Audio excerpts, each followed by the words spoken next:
Salve, salve pessoal, sejam todos muito bem-vindos a mais um episódio do Wesley Podcast. Hoje nós estamos aqui para falar de um tema que vocês já pediram muitas vezes, inclusive, e estamos aqui então para falar sobre filosofia.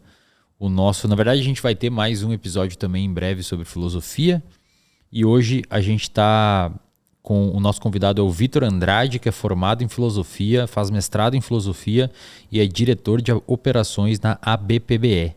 Aliás, a ABPBE que está com inscrições abertas para o seu terceiro congresso, correto? Obrigado pela presença aí, Vitor. Eu que agradeço, Wesley. Um prazer imenso estar aqui. Está correto mesmo. Estamos aí com o terceiro Congresso Brasileiro de Psicologia, baseado em evidências, em abertas inscrições.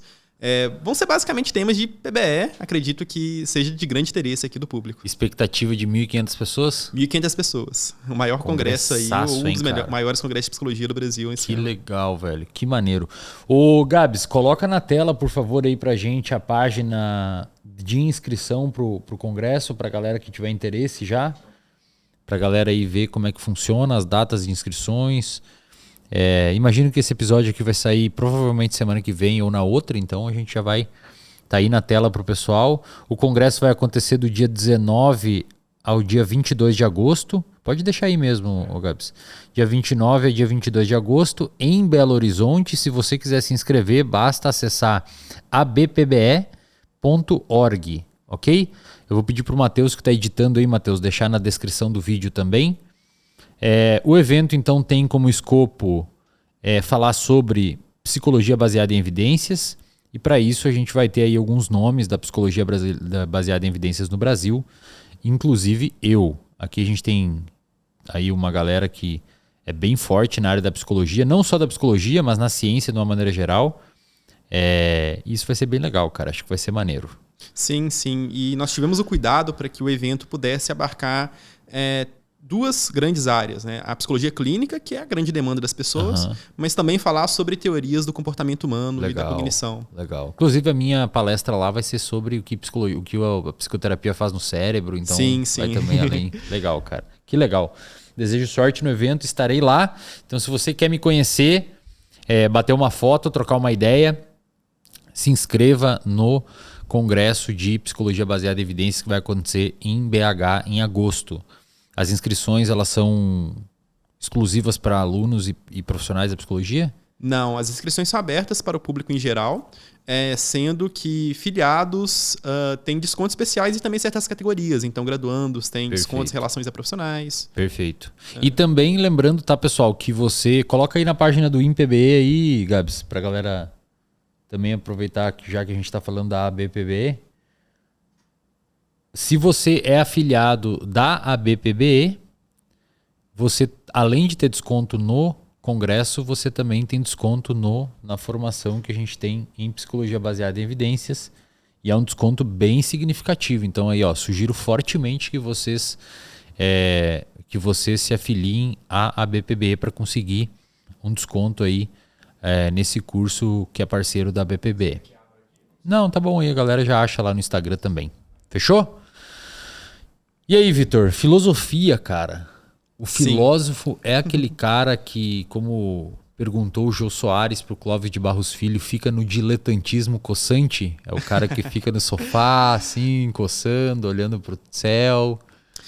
Wesley, isso é uma questão bastante curiosa, porque quando você pensa no psicólogo, o cara de senso comum vai saber lá, o cara que tá na clínica ali, atendendo pacientes, né? Se você pensa em engenheiro, é o cara que tá mexendo ali com construção civil, né? No melhor dos casos. No pior dos casos é o Uber lá. Infelizmente. O filósofo não tem nem o melhor dos casos, né? Basicamente, quando você pensa em filósofo, no senso comum, o cara lá, vagabundo ali, fuma maconha, né? O cara que não conseguiu a nota no Enem que precisava e acabou fazendo um curso como esse. Mas, quando não é essa visão, tem-se uma visão muito do filósofo como aquele cara mais que senta a bunda na cadeira, meio poeta, assim, né? Que fala, o tudo é o tudo e o nada é o nada. Isso dá um pouco de vergonha, inclusive, de falar que isso é da filosofia, quando as pessoas têm essa visão de fundo, né? Mas, basicamente, a gente pode entender o filósofo como um cara que está ali preocupado com investigar conceitos que estão presentes na ciência e no nosso cotidiano, que esse é o objeto de estudo da filosofia E a gente pode aprofundar um pouco mais sobre isso aí. Tá, o seu caso especificamente, você é um cara que vem da filosofia, mas você foi pro braço da filosofia da ciência.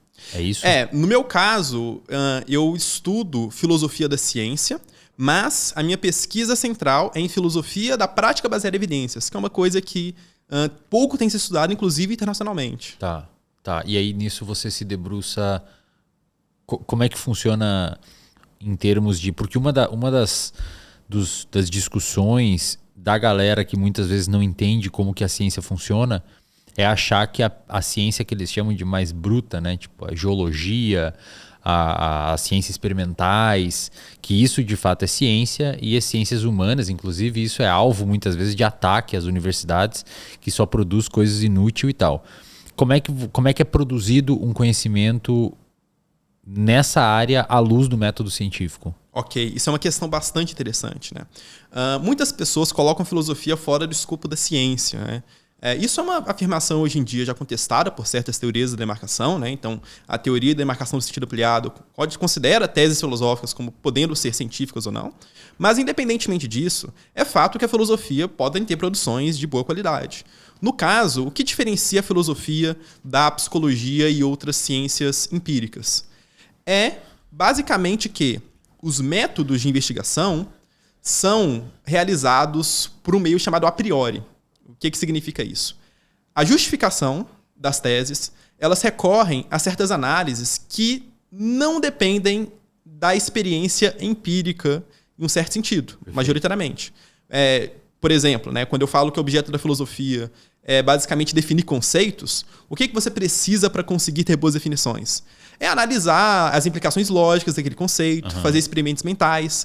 Por isso que o filósofo é aquele cara que talvez se aproxima mais do matemático, em um certo sentido, de sentar e pensar em certos puzzles e como que a gente pode resolver esses puzzles que aparecem. Você fez alguns desses experimentos lá na aula que você dá no IMPB, né? Sim, eu assisti todo o seu curso lá, cara. Que bom. De ponta a ponta, inclusive, achei sensacional. Que ótimo. O nível de detalhe que você foi e o preciosismo, isso é uma coisa que particularmente me encanta num professor.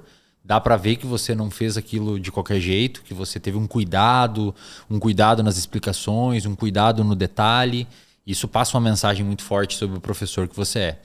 Então, achei muito bacana, parabenizo aqui publicamente, assisti o curso inteiro. E você fez alguns desses experimentos lá, né? Sim, algumas frases, assim, que de fato dá um certo incômodo, você tem que raciocinar, falar, tá, mas o João, a Maria, daí tu coloca uns jeitinhos que de fato você tem que construir um conhecimento lógico em cima daquelas frases. Então é mais ou menos nessa área assim que os seus estudos vão na pesquisa. Sim. No meu caso, eu estou trabalhando com uma justificação ética da prática baseada em evidências. Então, nós, dentro da PBE, imaginamos que, basicamente, prática baseada em evidências não deveria ser uma coisa de mera escolha pessoal, em muitos casos. Assim, na verdade, é uma coisa que deveria todo mundo adotar. Mas, se você defende que isso deveria ser adotado de uma maneira geral, basicamente você está postulando uma formação de crenças ética, em que eu dependo, então, de boas razões éticas para que eu possa falar que, olha, realmente a gente deve adotar a PBE, e é basicamente isso que eu pesquiso. Tá, e assim, cara, e quando o sujeito do outro lado fala assim, não, mas eu tenho a liberdade de escolher atuar com uma prática que não tá dentro do escopo da PBE. Aí, por isso que a filosofia é importante. Porque nesse caso, a resposta que se daria para esse caso é que, claro, você tem liberdade, mas a sua liberdade não pode prejudicar terceiros, como acontece quando a pessoa não atua com PBE, potencialmente. Tá. Mas ainda assim ele vai falar, mas é a minha liberdade. Ok, a sua liberdade. Eu vou tentar problematizar aqui, cara. Eu tô tentando problematizar. Importante. Ótimo. Você entende o que eu quero dizer? Tipo, não, mas eu tenho a minha liberdade, eu quero atuar assim.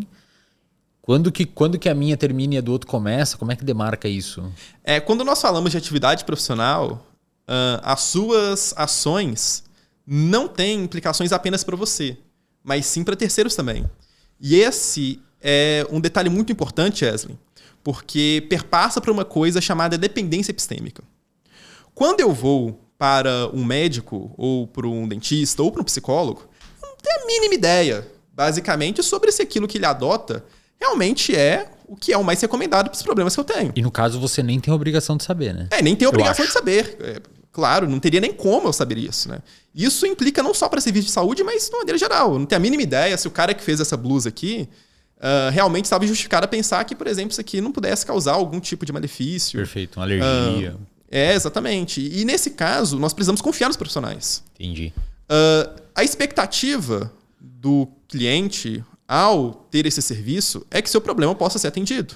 Se o profissional não está fazendo, dentro das suas ações, o que deveria ser utilizado para conseguir alcançar aquilo que poderia beneficiar o paciente ou o cliente, nesse caso ele está infringindo com certos limites éticos. Porque aí não é uma questão apenas de escolha pessoal, mas sim que eu não estou cumprindo com as expectativas esperadas na minha prestação de serviços. Perfeito. Ficou mais claro agora. E como é que, por exemplo, a pessoa define qual psicoterapia funciona e qual não funciona? Eu estou falando aqui no contexto de psicoterapia porque é a área que a gente mais trabalha e conversa. Entende o que eu quero dizer? Porque uma das questões que normalmente é levantada quando a gente fala que uma prática não apresenta eficácia é olhando os dados, os provenientes de ensaios clínicos randomizados daquele tipo de prática, no caso da psicoterapia. Por outro lado, existem algumas vertentes que não apresentam eficácia dentro dos ensaios clínicos, mas dizem que são diferentes análises epistemológicas do saber. Como é que faz daí? Qual que é o certo, qual que não é? Como é que se limita isso? Bom, aí nós estamos já falando de um terreno que não perpassa mais apenas por filosofia, mas depende de dados empíricos. Então, a determinação sobre quais intervenções são ou não são eficazes vão depender, nesse caso, de estudos empíricos sobre as intervenções e, basicamente, o impacto daquelas intervenções na vida de terceiros, né? Atualmente, quando a gente fala em psicologia baseada em evidências, né, nós temos aí, como todos sabem, né, imagino, ou pelo menos grande parte daqui sabe, uma individualização da prática em que, basicamente, eu devo considerar a melhor evidência disponível, e essa melhor evidência disponível deve perpassar por os artigos de mais qualidade dentro da literatura que reportaram eficácia, efetividade e eficiência dentro de uma psicoterapia e aliá-la com as particularidades, individualidades daquele sujeito, realizando com expertise profissional. A régua que eu estabeleço, nesse caso, vai depender desses dados que são obtidos. Então, basicamente, a gente vai nessa direção para conseguir fazer esse recorte. Então, assim, dentro do que você está dizendo, a ciência é isso. Sim, perguntar para um filósofo isso não é uma coisa muito legal, né? Porque uma pergunta dessas daria umas 8 horas de conversa. O que eu quero dizer é assim, então beleza, uma intervenção cientificamente eficaz dentro do escopo que a gente está falando é aquela que passou por esse tipo de metodologia, né? Mas aí, como é que funciona a demarcação do que passou essa linha e está dentro desse tipo de metodologia e o que não está dentro desse... Entende o que eu quero dizer? O que é ciência e o que não é? Aonde está a fronteira? Ok. A fronteira, ela perpassa por uma coisa chamada confiabilidade. E aqui, Eslen, é muito importante a gente mencionar uma coisa. Antes de eu falar sobre confiabilidade. Por muito tempo, quando nós falávamos de demarcação, havia-se uma esperança de que nós teríamos uma metodologia universal que pudesse demarcar o que é e o que não é ciência. Teve alguns grandes autores que tentaram isso, né? Sim, né? Alguns colocam que o Popper foi um cara que foi para essa direção, com a falsibilidade. Nós tivemos outras tentativas também ao longo da história da filosofia da ciência.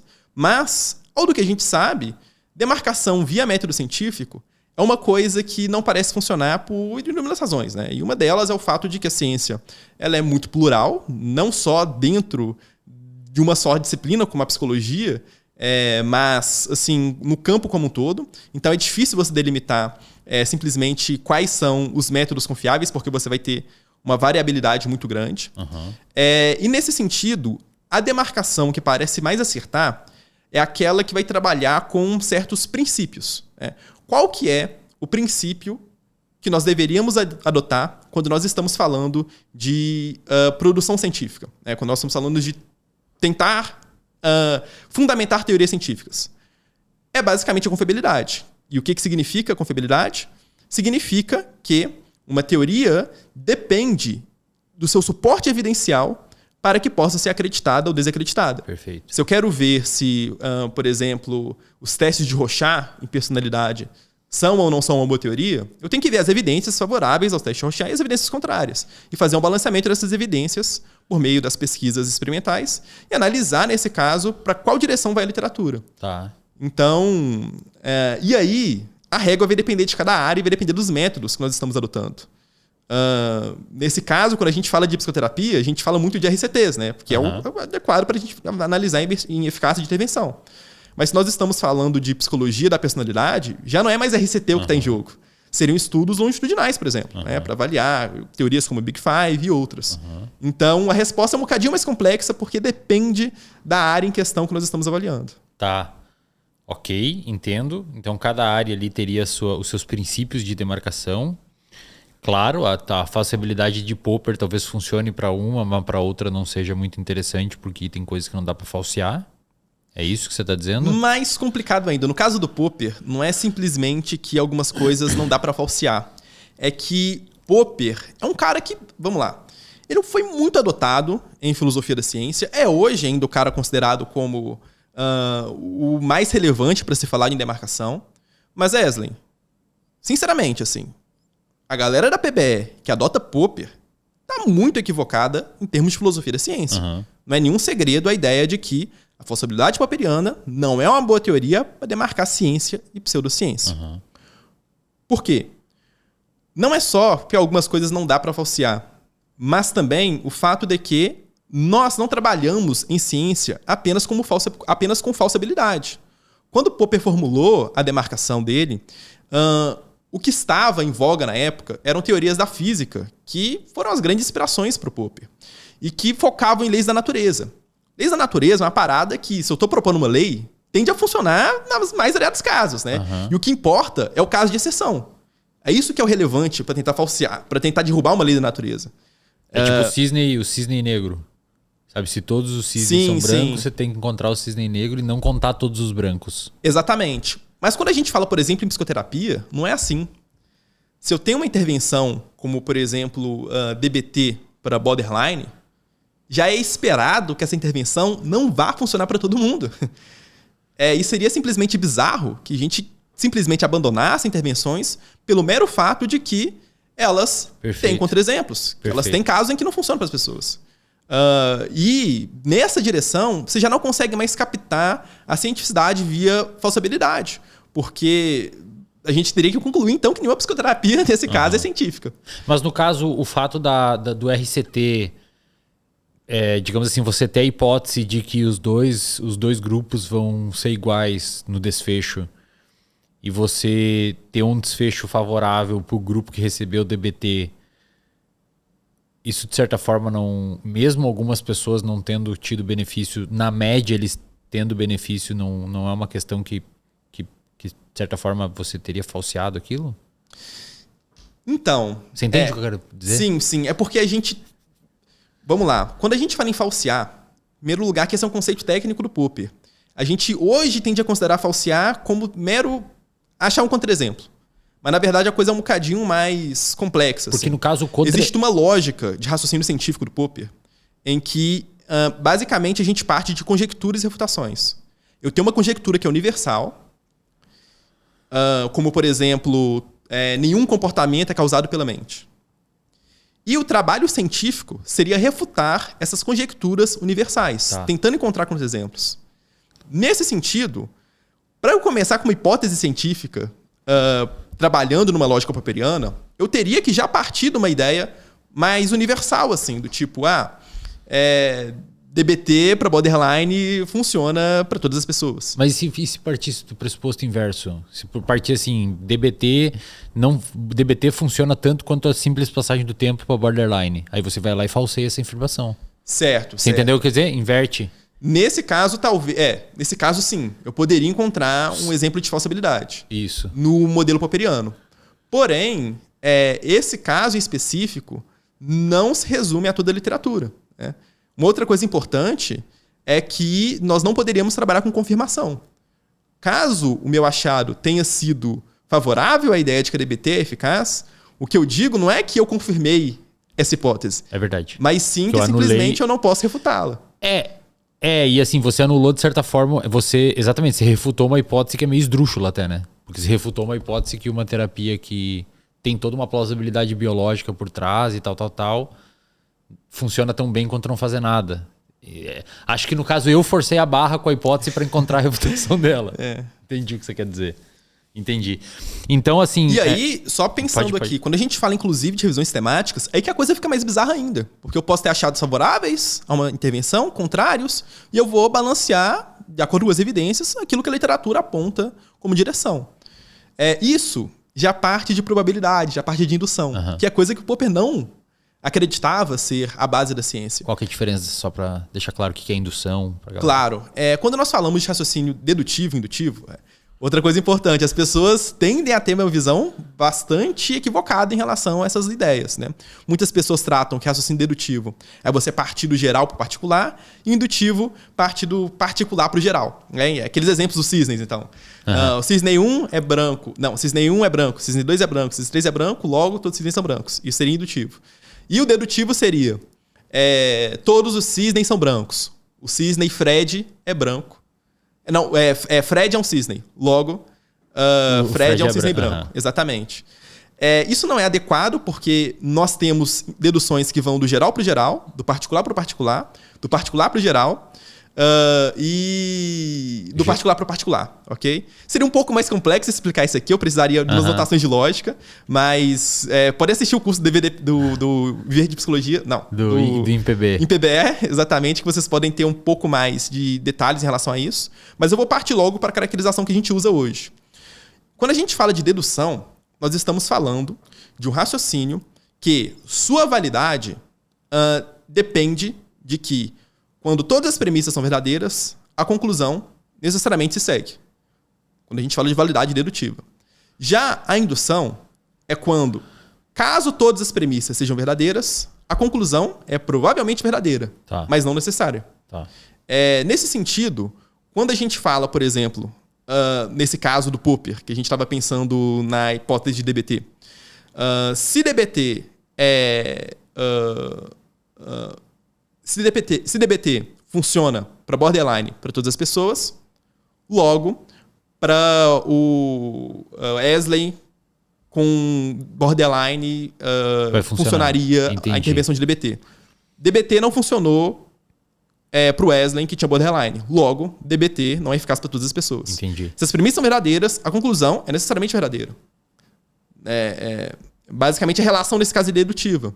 A indução já não. A indução não depende que as premissas impliquem na necessidade de verdade da conclusão. Na verdade, eu posso ter, como nesse caso em revisões temáticas, em que as premissas sejam todas verdadeiras e a conclusão é provavelmente verdadeira. Pode ter exceções, mas não seria um problema. Cara, isso o cara que não estuda muito isso pra acompanhar tem que fritar um pouquinho a cabeça, né? Pois é, eu tô imaginando que tá muito complexo. Não, mas dá pra acompanhar, dá pra seguir, dá pra seguir sim. Só que não é uma coisa natural pra gente fazer esses exercícios de lógica, de tipo, se isso é isso, então vai pra lá e volta pra cá. Porque a gente tá falando já de uma relação matemática, né? Exatamente. Então seria legal com quadro. Sim, não, mas a gente tem as limitações aqui, faz parte. E assim, não se preocupe em ser profundo nas suas explicações, tá? O pessoal volta e volta e a gente vai se entendendo. Então, beleza, a gente tem hoje, então, o consenso, só para deixar claro, que você está dizendo assim, hoje o consenso é que cada área tem os seus princípios para demarcação do que é ciência e não é. Não é que as áreas têm seus princípios para demarcação do que é ciência. O princípio é o mesmo. Confiabilidade. Confiabilidade. Porém, a forma como eu avalio evidências, o que conta como boa evidência em cada contexto, varia de problema a problema. Não é nem de área, é por problema específico. Para cada contexto, eu vou ter uma melhor forma de colher evidências, e é isso que eu devo levar em consideração no momento de analisar evidências para aquele contexto. Psicoterapia vai ser uma forma, para psicologia social vai ser outra forma, para psicologia da religião vai ser outra forma. Tudo vai depender dos métodos que estão sendo utilizados e o quão esses métodos conseguem reduzir erros. E dentro da psicologia clínica? Dentro da psicologia clínica é o que a gente tem atualmente, assim, de mais divulgado, inclusive, dentro da psicologia baseada em evidências, né? Nós temos como os métodos principais os delineamentos, né? Basicamente, sobretudo RCTs e revisões sistemáticas acima dos RCTs, quando a gente está falando de avaliar eficácia de intervenção. Uhum. É importante falar isso, né? Porque eu posso ter outros tipos de avaliação para diferentes contextos também. Tá. E aí a gente consegue, então, construir uma ideia do que é ciência e o que não é dentro da psicologia clínica baseado nesses métodos, partindo do pressuposto do princípio da confiabilidade. Sim, sim. Tá. Aí como é que seria a aplicação disso? Seria basicamente a seguinte. Fala, olha, nós estamos investigando uma intervenção qualquer para algum problema. Para eu saber se essa intervenção é científica ou não, eu vou analisar na literatura se há realmente artigos que reportam que essa intervenção é eficaz para o problema que ela pretende tratar. Perfeito. Se não há essas evidências, nós não podemos acreditar confiabilidade. E se há evidências contrárias, menos ainda. Eu posso ter evidências, inclusive, que uma intervenção ela pode ser iatrogênica ou que ela... evidências positivas que ela não funciona. E aí, nesse caso, não é confiável. Nessa direção, então, eu demarcaria por meio de uma régua. Isso, inclusive, Wesley, é uma coisa legal, porque por mais que as pessoas não saibam definir ciência e pseudociência muitas vezes, elas conseguem aplicar esses princípios dentro da sua área sem saber que elas estão fazendo demarcação. Tipo, exemplo?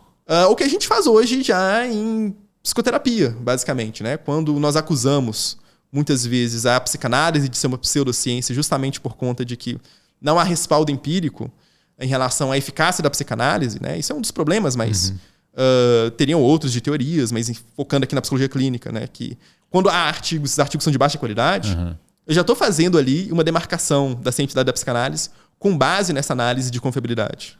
Mas, cara, isso não, ainda assim, a galera não poderia argumentar que tipo, pô, vocês estão querendo construir a verdade de vocês e estão deixando a gente de fora. Elas podem argumentar isso, mas é um argumento muito fraco, assim. Basicamente, para toda e qualquer teoria, eu vou depender de certos pressupostos e a questão é saber se esses pressupostos são bons ou se não são. A gente poderia acusar a mesma coisa com eles. Sei lá, vocês estão construindo, na verdade, vocês estão tirando a gente de fora, sabe? Entendi. Essa questão valeria para qualquer coisa. Entendi. E assim, e quando a galera fala que, por exemplo, não, mas a forma que vocês fazem ciência, ou a forma que é feita ciência, vocês parece que não, a forma que é feita ciência não consegue contemplar a profundidade da minha intervenção. Intervenção de qualquer meio que for. Não estou falando necessariamente da psicanálise, tá? E aí dizem então que tipo, você está sendo antiético porque vocês estão reduzindo o sujeito. Enfim, argumentos assim de cunho que está tornando o negócio muito fechado e, portanto, não está conseguindo abarcar a complexidade humana. Eu entendo, pelo que você explicou, que tipo assim, beleza, a gente entende isso daí, só que quando a gente for partir de um princípio de tratamento de alguém, a expectativa da outra pessoa é que isso daqui já tenha sido resolvido para oferecer o tratamento para ele. A minha pergunta é, dentro das intervenções clínicas, existe essa demarcação mais bem delimitada, não que não seja delimitada nos outros contextos, mas essa delimitação existe essa demarcação dentro da psicologia clínica existe, principalmente como uma forma de garantir a ética na prestação de serviço. Isso. E quando existe esse outro argumento de que não, mas o ser humano é muito mais complexo que um ensaio clínico. Tá. Como é que a filosofia responde esse? Vamos lá. Primeiro pode ser verdade, pode ser que a gente tenha certas intervenções que nós não conseguimos captar porque elas são muito profundas e etc. E a grande questão se eu não vou captar por meio de ensaio clínico, me dá então um delineamento em que eu consiga avaliar isso e que esse delineamento não tenha alto risco de viés. Esse é um ponto importante.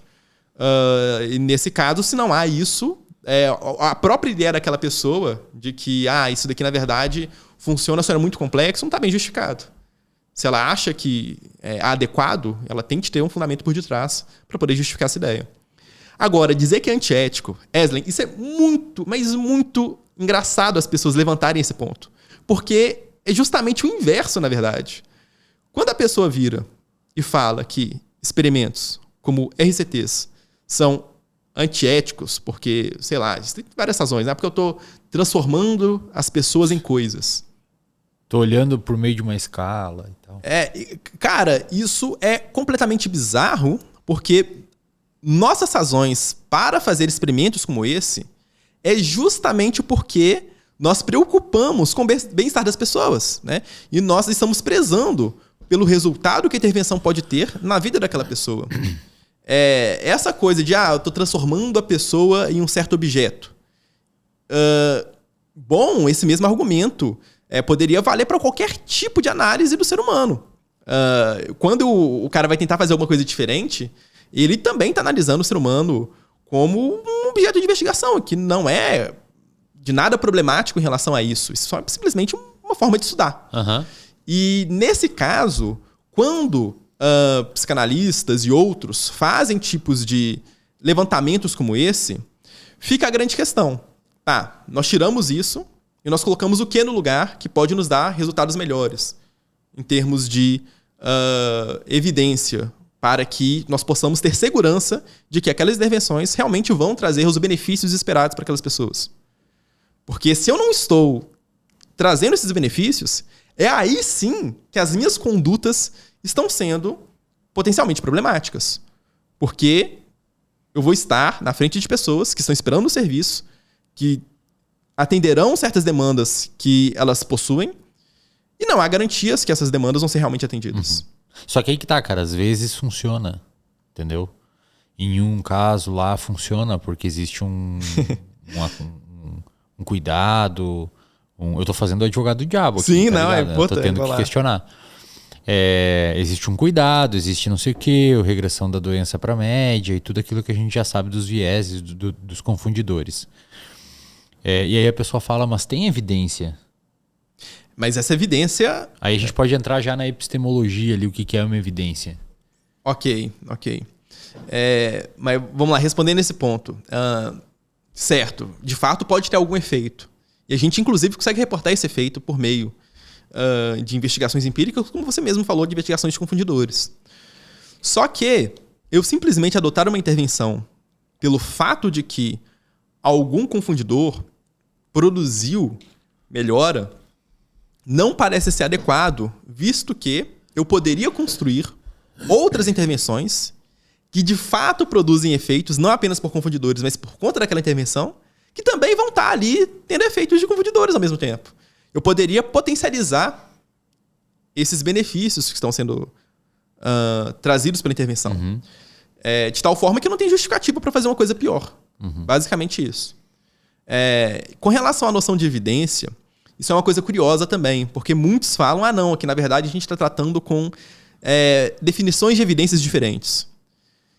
Isso é uma coisa muito estranha, Wesley, porque quando a gente investiga literatura sobre a definição de evidência, você não encontra a definição de evidência do psicanalista exatamente, sabe?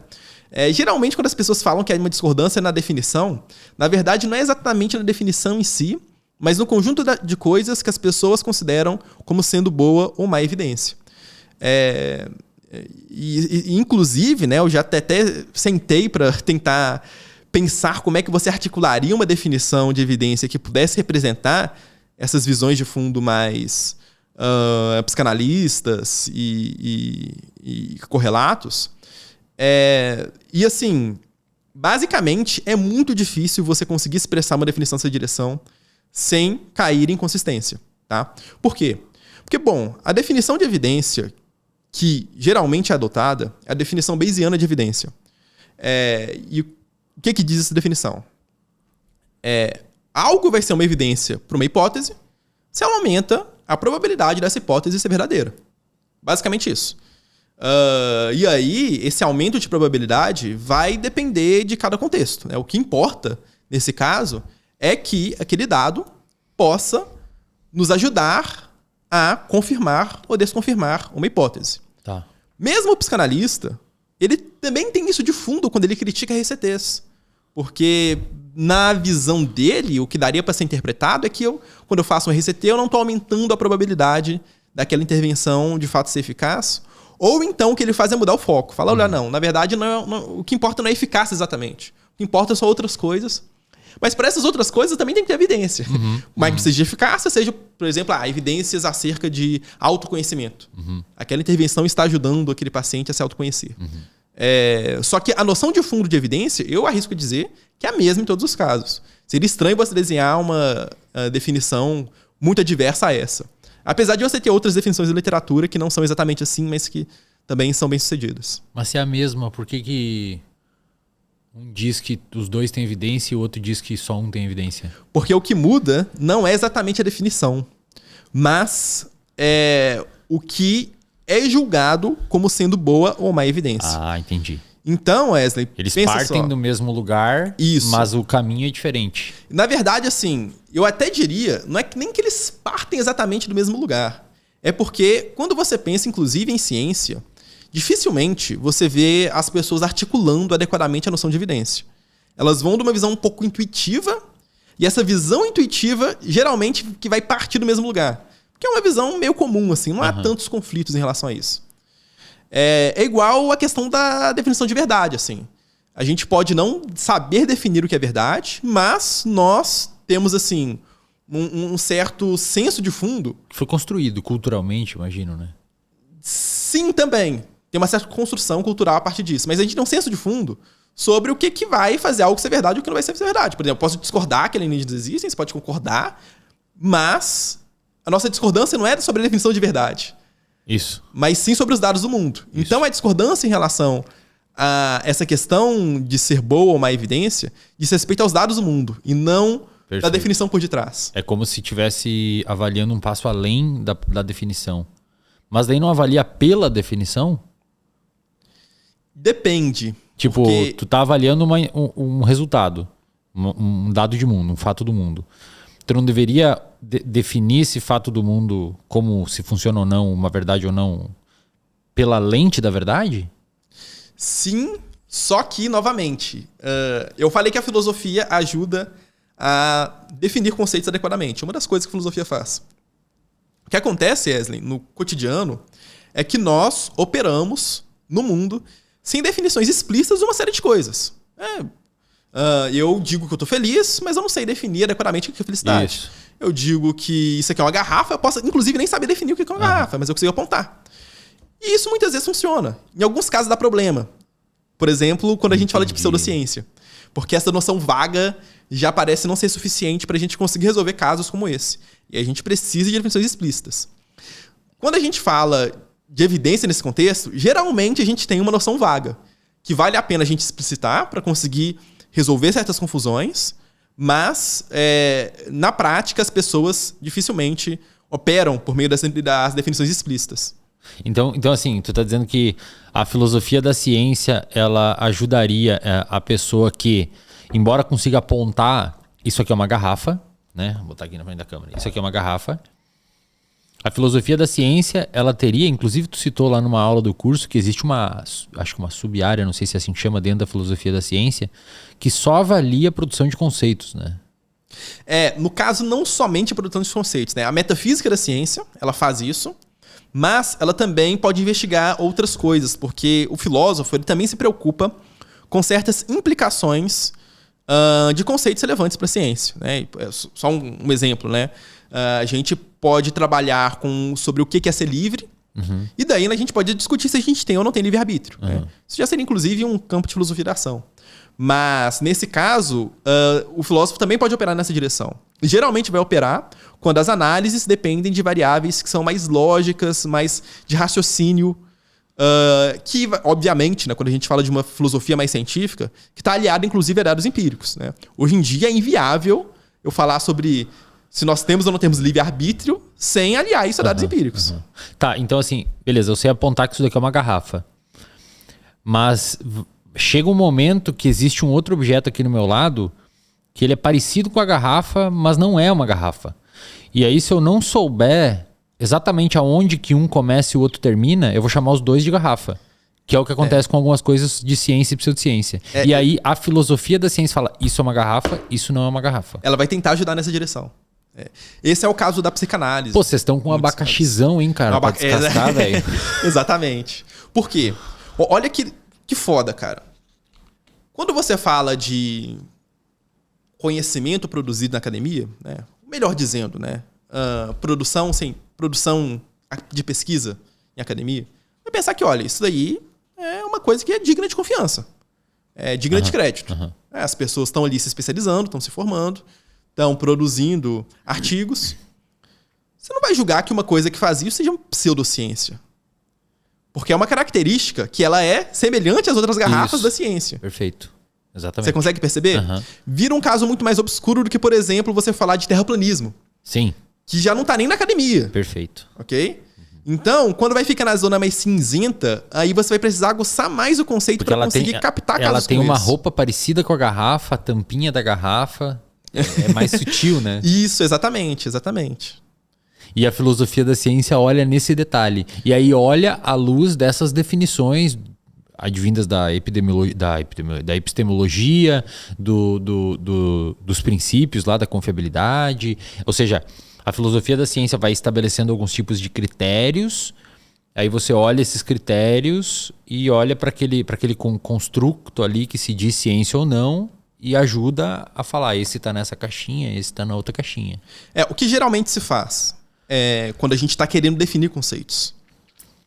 Primeiro passo importante é pensar nos casos claros. Né? Esquece os difíceis por enquanto. Fala, olha, o que claramente é ciência, por exemplo, e o que claramente não é ciência. A gente poderia colocar de um lado a física newtoniana e o terraplanismo do outro.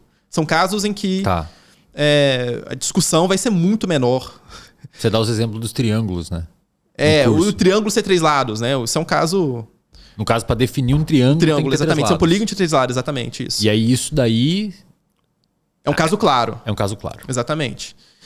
A partir desses casos, eu vou tentando pegar as propriedades que parecem ser compartilhadas por aquele conjunto que estão próximos dos casos claros e depois dos casos que são claros também do outro lado. E daí eu já vou tentando comparar. Falo, olha, no final das contas, quando você diz que esse terraplanismo não é científico, é uma pseudociência, o que ele tem que compartilha com outras pseudociências? Perfeito. Que faz com que a gente possa julgá-los como sendo tal. E aí, a partir dessas propriedades, nós vamos tentando fazer uma demarcação que seja mais explícita e que consiga depois, aí sim, chegar no caso difícil e tentar demarcar. Tá. Saquei. Mas imagino que aí no meio seja bem complexo, né? Existe alguma coisa que ainda está aberto o debate, por exemplo? Ou a gente já tem uma noção boa do que está... Ou, melhor, vou refazer a pergunta. Tem como o negócio estar com um pé em cada lado nessa caixinha que tu montou? Tem como o negócio estar com o pé na ciência e um pé na pseudociência? Ou ele obrigatoriamente precisa estar em um dos lados, à luz da filosofia da ciência? Cara, então... primeiro vamos falar sobre teorias da demarcação, tá? Tem um cara chamado Ângelo Fassi, que ele produziu um artigo em que ele selecionou, não vou lembrar dos anos de ano a ano, mas se não me engano o último ano foi 2017 e o primeiro foi lá para 1970, algo assim, demarcações de filósofos profissionais, para ver, olha, em que direção a galera tá indo na literatura quando a gente fala em demarcação. Percebeu-se que, historicamente, não tem um consenso. Tá. Mas quando a gente pega, se não me engano, os últimos 5 anos, ou os últimos 10 anos, você vai ver que a demarcação tende a ir para uma direção dessa que eu estou falando, que é a demarcação do Hanson sobre confiabilidade. Só que, no caso, o que diferencia, né, que pro Fassi, né, essa demarcação do Hanson, ela é mais vaga, e aí você poderia dividir uma que diz respeito à a evidências de baixa qualidade e outra que diz respeito a metodologias não confiáveis. Tá? Mas é uma coisa que está indo na mesma direção. Se a gente parte dessa perspectiva, eu não consigo pensar em algum caso que esteja nos dois pés. É um pé ali e um pé aqui. O que eu posso pensar é o seguinte. Eu posso ter uma teoria que faz diferentes afirmações e algumas delas ser científicas e outras não. Isso possivelmente pode acontecer. Eu posso ter, por exemplo, a psicologia cognitiva. Ela pode ter afirmações científicas e outras afirmações que não são científicas, né? E a depender do grau de confiabilidade pode até ser pseudocientíficas. Tá, saquei. Então, dentro do mesmo construto, ela pode pisar nos dois lados, dependendo a ótica que tu olhar ou o que você olhar dentro dela. Aí, sim. Mas aí, por isso que é tão importante nós tentarmos compartimentalizar ao máximo isso. Porque Isso é foda em psicologia, tá? Uma coisa importante, muito importante. O termo abordagem fode todo esse processo. Porque a abordagem designa uma porrada de coisa. E ela compartimentabiliza um monte de coisa ampla, né? Isso. Que aí envolve intervenção, envolve teoria, que algumas podem interessar e outras não. Por isso que é muito importante eu tentar explicitar ao máximo quando eu tô falando, por exemplo, a análise do comportamento é científico ou não científico? Depende muito, cara. Você tá falando do quê? Tá falando de teoria de psicologia da linguagem, tá falando sobre intervenções, quais tipos de intervenções que estão lá dentro? Você tá falando sobre... Pô, você tem até teses filosóficas lá dentro. Pô, quando você fala de terapia cognitivo-comportamental, então favor. A própria TCC, inclusive, né? Você tem diferentes gerações e tudo mais, né? O caso da psicanálise, ele inclusive é muito debatido e geralmente é colocado mais na fogueira, porque de tudo que a gente recolheu em psicanálise até hoje, não tem nenhuma boa teoria que consiga cumprir ali graus mínimos de confiabilidade. Então, você tem os testes Rorschach estão ferrados, as intervenções psicodinâmicas, né? A neuropsicanálise, né? Isso aí você sabe até melhor do que eu, inclusive, que a produção também não demonstra confiabilidade. E é mais fácil de você pegar, poxa, esse conjunto todo aqui não presta. Mas, para os outros casos, você vai ter que tomar muito mais cuidado. Entendi. Sabe? Entendi. Mas aí também não pode cometer o inverso, né? Você pegar um pedaço da abordagem, digamos assim, e falar que tudo aquilo é científico. Exatamente. Então, quando você compatibilitabiliza, a ideia é justamente fazer isso para conseguir colocar um selo ali de quanto de cientificidade tem dentro daquilo. Mas isso não é feito, né, cara? Graduação, a gente aprende tudo como um bolo só. Sim. E aí vocês devem ficar bem pistola com esse tipo de forma de ensino, porque os caras chegam para vocês, quando vão falar de filosofia da ciência, eles já chegam com essa mentalidade de grandes globos, né, dentro da psicologia. E aí vocês têm que explicar, então, que tem que quebrar mais, olhar o mérito de cada uma dessas ideias. E chega a ser bizarro, Wesley, o fato de que, para muitos casos, as pessoas não aceitam sequer comparar as bases epistemológicas entre elas. Então é como se uma teoria fosse uma feuda mesmo, né? Que ela tem os próprios métodos, a própria forma de justificação, e eu não posso julgar aquela teoria se eu não partir das próprias bases daquela teoria. Entendi. E nunca posso refutar. Mas daí é um problema. Problema. Porque nunca que uma teoria vai dizer que ela mesma é falsa. Às vezes, né, os caras conseguem ter essa peripécia, mas assim, em geral, se ela está sendo produzida com o mínimo de coerência, você não vai poder refutar aquela teoria porque não teria qualquer base comparativa. E o que não tem nenhuma base razoável para você justificar esse tipo de ideia. Isso ignora a própria falibilidade humana de produzir teorias das mais variadas possíveis que sejam equivocadas. Pô, mas o cara criar exatamente, eu concordo. O cara criar o fundamento filosófico que está blindado à própria submissão daquela abordagem ao crivo científico, aí criou Aí não sei, porque aí eles criaram um mundo próprio, né? Sim, aí não dá pra validar nada. Mas isso não... Esse tipo de fala sua não prova que aquele argumento da galera que diz que a ciência não consegue nem provar ela mesma como eficaz. Já ouviu isso daí? A ciência não consegue provar ela mesma como eficaz. Tipo assim, eu nunca vi a ciência. A galera normalmente fala, mas vocês fazem a própria ciência... ou a ciência se construiu de uma forma que ela mesma se prova eficaz. Na verdade, o que eu entendo é que a ciência, ela é como se fosse sei lá, uma forma de filtro, um conhecimento, um empreendimento humano que formou uma forma de filtro, onde a gente submete algumas coisas a esse filtro e algumas coisas vão acabar passando por ele ou não. É mais ou menos isso, não? Sim... e não, como alguns dizem, né? Não gosto muito dessa expressão porque cara, é contraditório. Resposta de filósofo, né, cara? Resposta de filósofo vai ser todos assim, sim e não. Mas o que acontece? Mas é uma boa resposta. É que, claro, é isso. Quando a gente fala em demarcação de ciência e pseudociência, nós estamos falando... Tá, peraí. Antes de eu falar sobre isso, só para as coisas ficarem organizadas aqui. Um fato que é importante ser explicitado.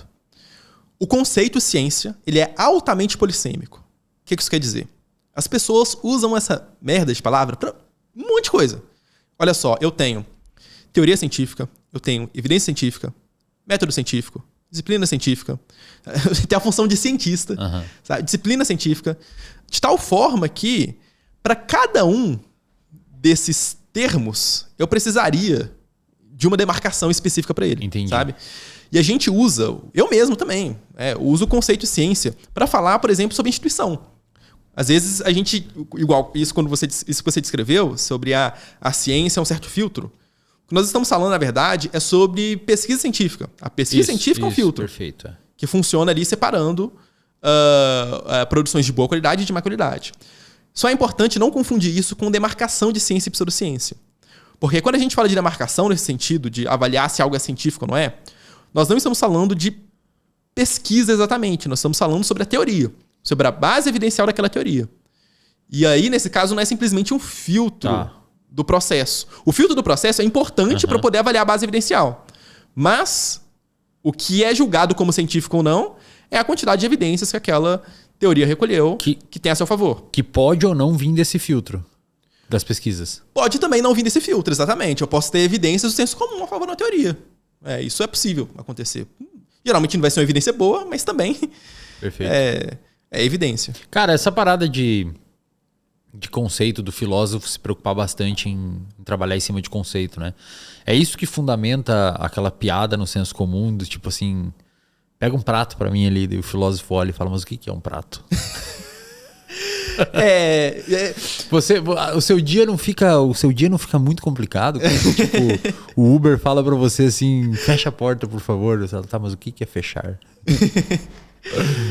Cara, eu confesso na verdade assim que eu gosto até, na verdade, porque isso mostra o quanto que nós utilizamos a linguagem de uma maneira pouco pensada. E que assim, é natural, obviamente, eu não vou ficar. Eu não tenho a mínima ideia de qual é a boa definição de Copa. Dane-se também pra esse contexto, sabe?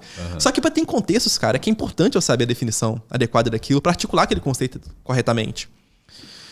Porque isso dá merda quando você não sabe, em casos que é importante você saber, sabe? Então, quando o cara vem e diz que não há verdades, isso é uma coisa estranha. Qual que é a definição de verdade que esse cara tem por detrás? Perfeito. Sabe? Perfeito. Provavelmente ele partiu de certas associações que ele fez. Verdade é um conceito que daria um podcast inteiro só sobre ele, cara. Porque ele tem diversas dimensões. A pessoa, ela confunde verdade com justificação. Quando o cara fala que não há verdades, o que o cara quer dizer, na verdade, é que nós não temos certezas. Eu posso ter uma crença que está justificada, mas não tenho certeza que aquilo é assim. Isso não é uma verdade. O cara fala que... Ele fala que é a verdade. Não, ele trata isso, a verdade, como tendo certeza. Só seria verdade se eu tiver certeza. Como não há certezas, não há verdade. Entendi. É basicamente isso que o cara tem por detrás. Tá, mas você entende a confusão e a diferença disso para simples afirmações do tipo, a garrafa tá em cima da mesa? Isso é verdade. Só que o fundo que o cara tem quando ele fala a verdade é outro. Entendi. Isso gera uma confusão de linguagem tremenda, Eslen, que os caras muitas vezes estão discutindo coisas. Não é que eles discordam entre si, é simplesmente que eles estão operando definições diferentes. Perfeito. E aí que vem a filosofia, fala, calma aí, cara, peraí, vamos ver o que vocês estão trabalhando ali por detrás para conseguir ter discussões que sejam realmente não meras confusões de linguagem, mas simplesmente... Não, eu entendi. Inclusive, às vezes tu deve olhar umas discussões nos comentários do YouTube ou do Instagram e deve falar, pô, esses caras... Cada um tá partindo de um pressuposto, provavelmente, não vão chegar em lugar nenhum. A discussão de mente e comportamento exatamente. Em AC e cognitiva é muito isso.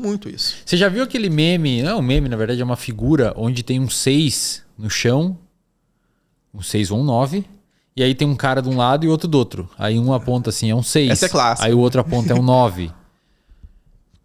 Uma vez eu comentei numa página grande que postou isso no Instagram...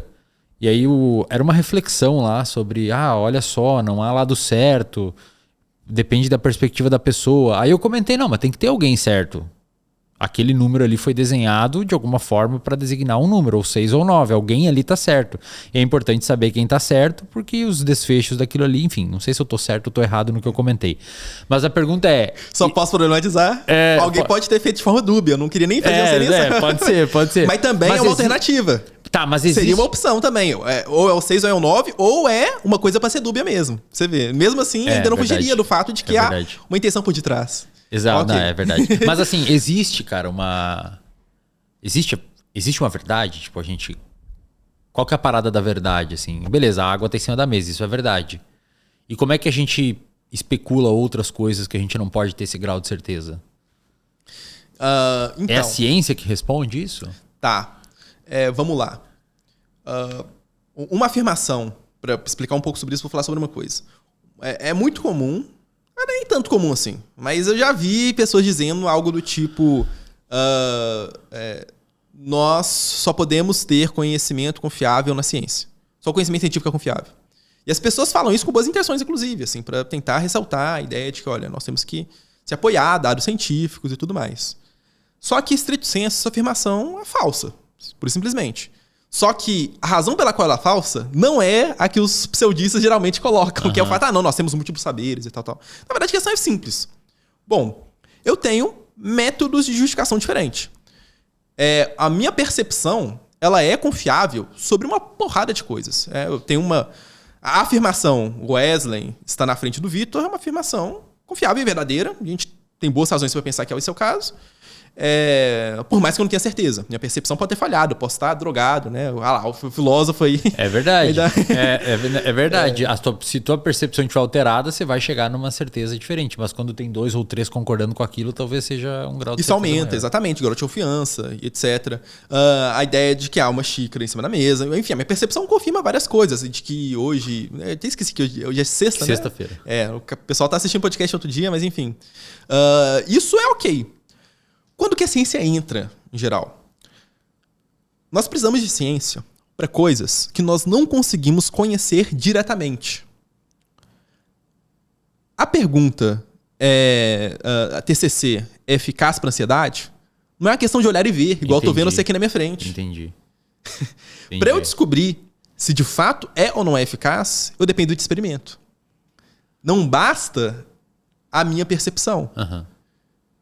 Por isso, inclusive, que há uma grande confusão, Wesley, isso é uma das razões, quando as pessoas trabalham com certas justificações do senso comum nesse contexto em que nós dependemos de ciência, porque de fato elas são confiáveis em muitos casos. Por exemplo, o cara vira e fala, não, eu tô vendo o paciente melhorando, minha experiência clínica diz isso.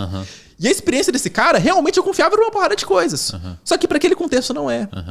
E isso é difícil da gente perceber, porque a gente usa de fato isso e funciona. E aí vale para mais variados tipos de coisas, né? Eu não consigo saber, pela mera percepção, qual que é a idade da Terra. Eu não consigo saber sobre o que acontece no meu cérebro quando eu bebo água. Tudo isso depende de experimento. Entendi. Embora você possa teorizar baseado em conhecimentos que já existam. Vou te dar um exemplo. A xícara está na mesa, a gente consegue ver. Tá aqui, a percepção tá ok. E se eu quero saber o que acontece quando a xícara cai no chão? Eu posso fazer um experimento onde eu derrubo a xícara, ou eu posso saber a solidez do chão e o peso da xícara e tentar calcular o que potencialmente aconteceria. Isso seria uma verdade teórica? Não sei se existe esse conceito. Não é exatamente uma verdade teórica, seria uma predição. Eu estou considerando uma conjectura em ciência. E aí faz o experimento em cima para ver se aquilo se confirma. Isso, exatamente. Falei predição, tô usando o termo técnico. Toda vez que eu usar um termo técnico, você me xinga aí se eu não explicar, porque talvez as pessoas... Predição é basicamente o seguinte, né? Só simples, olha. Eu disse que se eu fizer isso, isso e isso, vai acontecer isso. E aí eu testo. Falo, olha, faço isso e vejo se acontece isso realmente. Eu medi, se eu jogo essa xícara aqui a tal altura, ela vai quebrar. Mas se eu jogo uma altura menor, ela não vai quebrar. Eu vou lá e... Isso é a predição. Deixa eu te perguntar. Você comentou lá atrás, e acho que esse é um tema importante, afinal de contas, parece ser um norteador entre o que eu... Não é que eu posso, talvez, mas o que eu deveria fazer na clínica e o que eu não deveria na psicologia clínica. Você falou que a ética é um pilar importante, porque afinal de contas a gente está lidando com a expectativa da outra pessoa e, portanto, quando essa outra pessoa deposita essa expectativa no nosso tratamento, eticamente falando, seria importante que eu desse um tratamento que a melhor evidência, ciência de qualidade. Eu começo a ficar procurando os termos corretos para utilizar agora. A ciência de melhor qualidade. O policial de termo tá aqui, né? Fico pensando, bom, se eu falar errado aqui, o cara vai... Então, assim, a ética parece ser um componente importante nessa construção, né? E nesse empreendimento que é a ciência. O que é a ética, cara? Ótima questão. Ética nada mais é do que uma sub-área da filosofia que estuda sobre como devemos agir. Veja que nós, no nosso cotidiano, temos inúmeros comportamentos. Eu posso gostar de, por exemplo, beber chá, eu posso gostar de andar de bicicleta, eu posso gostar de participar de podcasts. E determinadas ações que eu faço vão impactar apenas a mim e outras vão impactar terceiros. E tem determinadas ações que impactam a terceiros que parece que mesmo que eu queira fazer, eu não posso fazer. Então, por mais que eu queira muito ficar pelado no podcast, né? Não que eu queira isso, né? Mas parece que apenas meu desejo não é suficiente para que eu possa realizar essa ação. Mas agora, se eu desejo beber chá, não parece que eu não deveria privar do chá. E aí a questão é, como é que eu delimito o que eu devo ou não devo fazer, né? Ou quais são os meus deveres para com os outros. É basicamente isso que a ética investiga. E aí isso é uma construção cultural? Tá, vamos lá. Você entende? Tipo, por que você não pode ficar pelado no podcast? Certo. É uma construção cultural de que, não ficar pelado no podcast não é legal e tal. Sei. Muitas das coisas que nós podemos julgar como não devendo ser feitas perpassa por certas visões culturais de que aquilo é inapropriado, né? Talvez ficar pelado seja uma delas. Se a gente estivesse talvez em outro contexto cultural em que ficar pelado é de boa, sei lá, a gente tá no podcast de praias de nudismo, né? Sei lá. Estamos largados de pelados lá do série aí, tá tudo bem. Legal pra caralho essa série aí, hein? Vale a pena assistir. Aí, mudando o contexto, talvez a gente tenha outras implicações. Mas a grande questão isso molda, isso influencia, na verdade, certos julgamentos que nós podemos traçar como sendo certos ou errados. Mas os princípios por detrás, penso eu, não são meramente culturais. Ok? Tá. Basicamente, por exemplo, uma forma que eu poderia ler isso é que eu não deveria ficar pelado no podcast porque isso poderia fazer com que as pessoas ficassem muito incomodadas. Elas estão aqui querendo ver um episódio de ciência, né? Eu não sou o Caio Castro, né? Eu acho que muita gente não ficaria tão feliz. Não é uma construção cultural ainda assim, cara? Tipo... Tá, mas pera lá. E aí essas pessoas poderiam não gostar. E aí eu poderia julgar o seguinte, falar, olha, nesse contexto, há um princípio por detrás que eu poderia estabelecer que, olha, causar danos a terceiros, né? Esse caso é complicado porque parece que é um dano menor, mas realmente pode ser até um dano melhor. Mas casos em que eu causo dano a terceiros que são evitáveis, eu poderia julgar como errado. E casos em que eu beneficio terceiros são casos bons, né? Eu posso julgar como algo sendo bom. E aí que tá. Essa leitura, ela, novamente, pode, de fato, estar presente na cultura como ela está, mas a base de justificação não é meramente estar na cultura. Eu posso ter justificação racional para isso. Da mesma forma que a gente produziu matemática, ciência, a partir da racionalidade, eu posso utilizar essa mesma razão para investigar certas visões morais que a gente tem, a partir de certos moldes culturais também, mas tentando buscar visões éticas que possam partir de princípios mais lógicos, mais justificados e racionais. Entendi. Deixa eu te perguntar uma coisa. Vou fazer levantar uma hipótese aqui, um exemplo. Tá. Imagina que você é um sujeito que você está numa cama de hospital e você sofre de epilepsia, está com um problema de epilepsia no seu cérebro. E aí você está sendo transferido de um quarto para o outro quarto. Certo. E você está em cima de uma maca. E no meio do caminho você tem uma atividade, você tem uma crise de epilepsia. Tá passando uma criancinha pelo corredor com um copo de café quente que ela tá levando pro pai dela.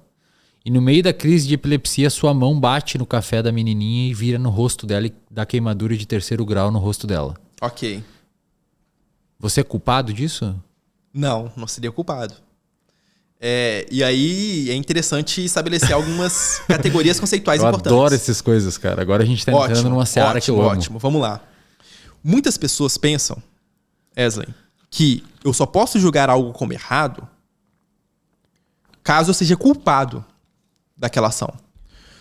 Só que isso é um pouco estranho quando a gente analisa vários tipos de casos em julgamentos morais. Por exemplo, talvez um cara que esteja no quadro de psicopatia severa e assassina uma pessoa, esse cara talvez não seja culpado daquela ação, propriamente dito. Mas a gente julgaria que ele ter matado, seria errado.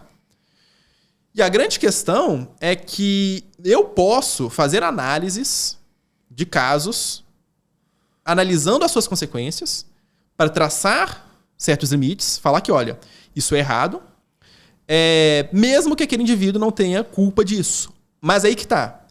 O meu comportamento em relação à ação daquele indivíduo não deve ser necessariamente o de repressão. Muitas vezes ele pode ter feito algo errado por mero descuido, como foi esse.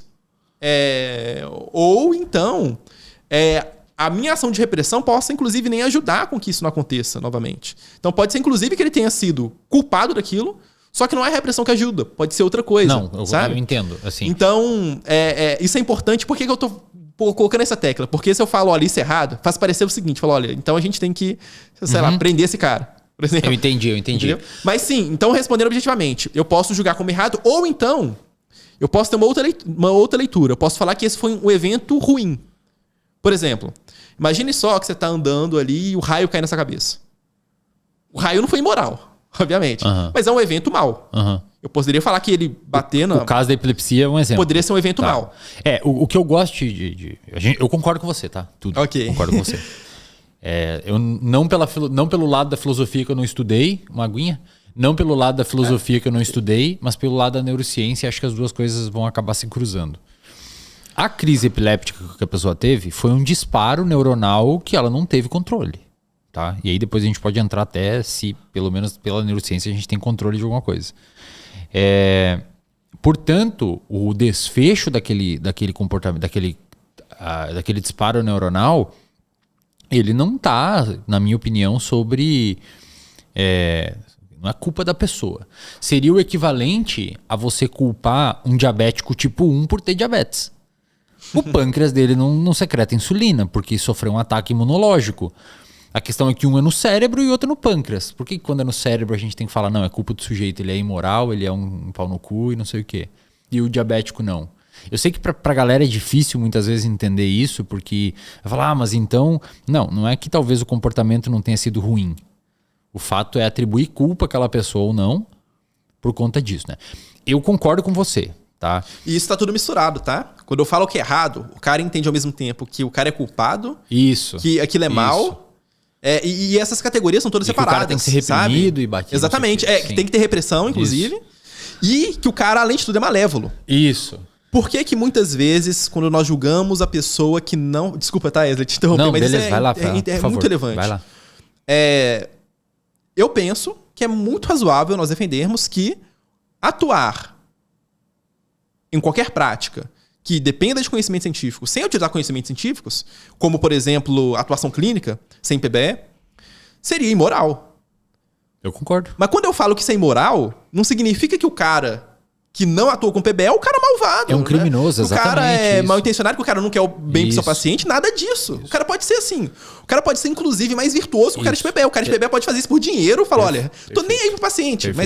Perfeito. E esse cara ser, na verdade, às vezes ele foi cara privado de informação e não teve sim. isso, exatamente. Mas a grande questão é que quando eu analiso se aquilo é eticamente adequado ou inadequado, ou estou analisando os impactos daquela ação na vida da pessoa que está sendo afetada.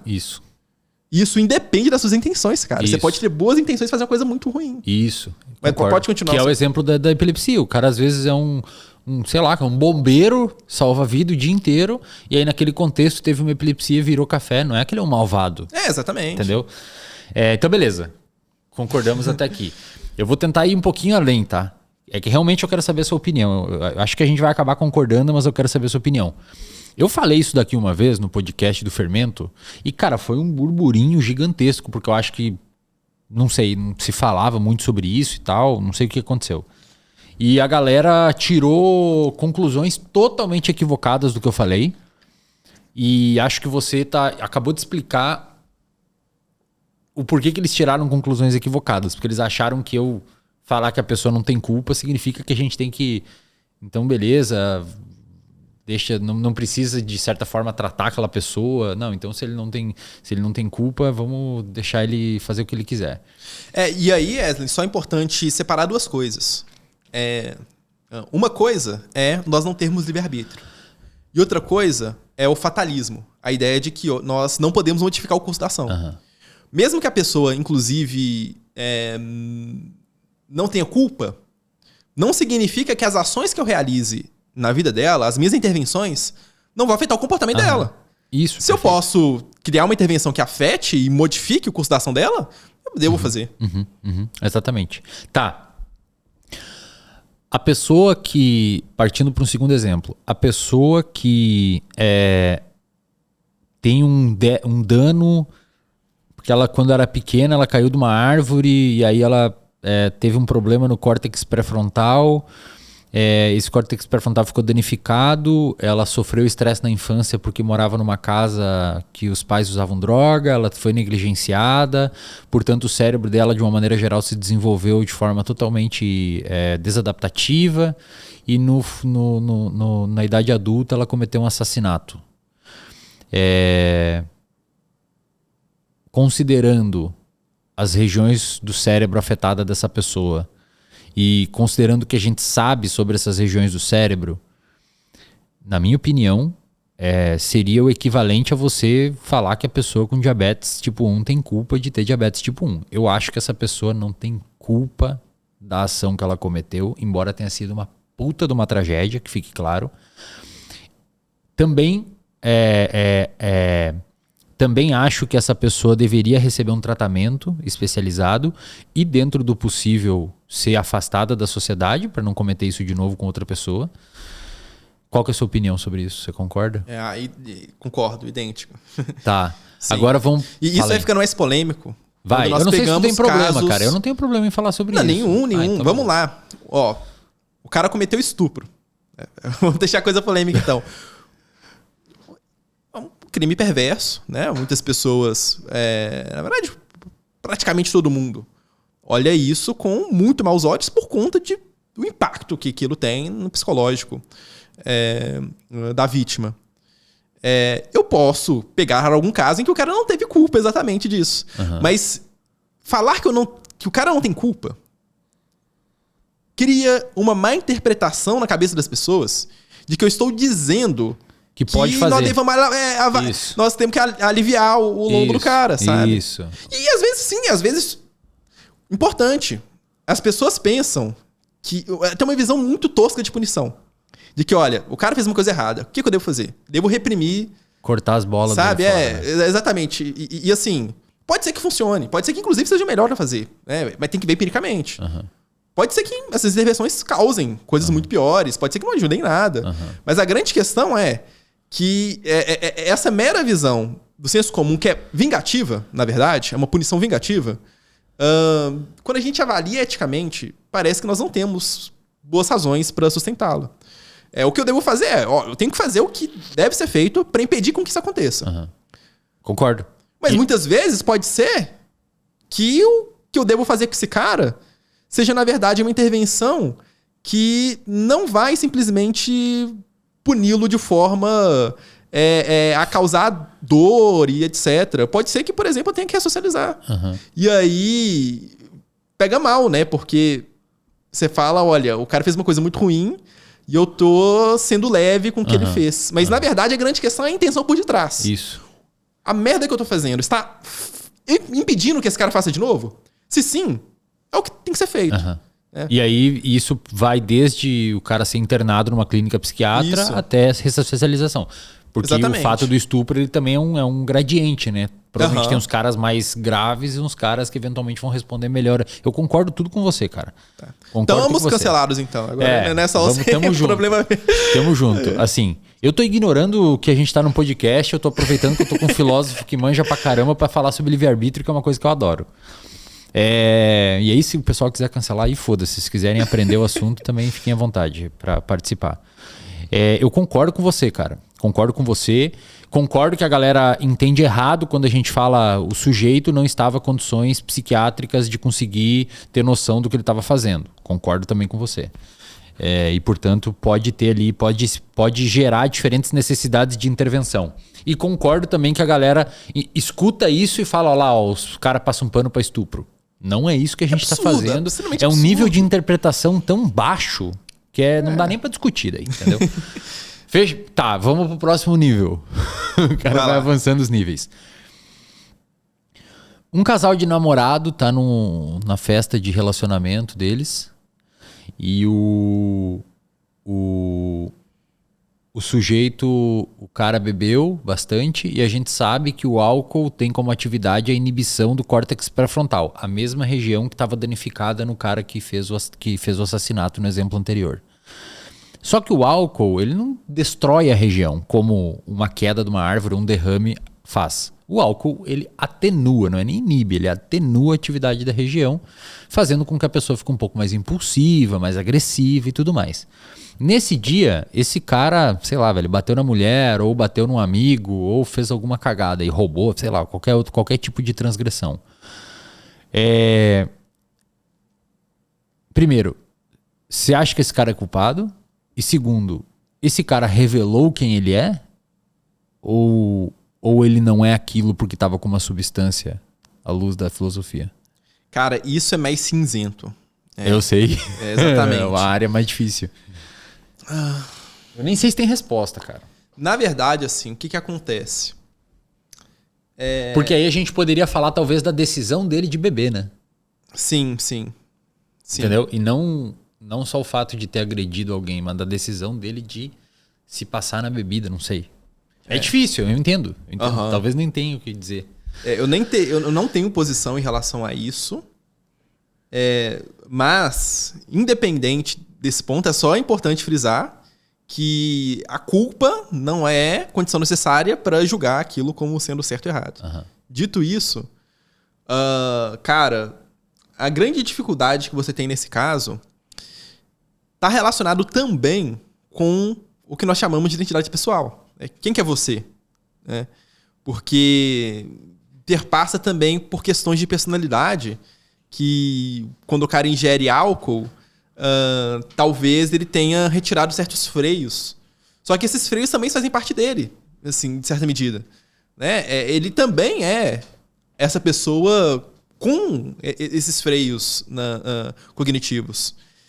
E de tal forma que simplesmente colocar os impulsos à mesa talvez já não seja mais aquela pessoa. Sendo que aquela pessoa, em contextos comuns, ela tem aqueles freios. Entendi. Porque a gente tem que considerar só que quando a pessoa faz aquilo sem pensar, ou faz aquilo de forma impulsiva, que ela vai manifestar quem ela é. Mas isso é questionável. Eu concordo. É que daí você acaba... Então, tipo, você tá dizendo que quem fala isso... Basicamente, então, na maior parte do tempo, ela não é ela. Exatamente. Não, é meio estranho, né? Para quase todos os casos, ela não é ela. Exato. Concordo. Tá, agora mais uma pergunta tranquila aqui, cara. Existe livre-arbítrio? Eu já tenho minha posição, cara. Muito bem estabelecida. Qual que é o foda em relação ao livre-arbítrio? É uma discussão que ela... Eu penso que ela saturou um pouco. Porque...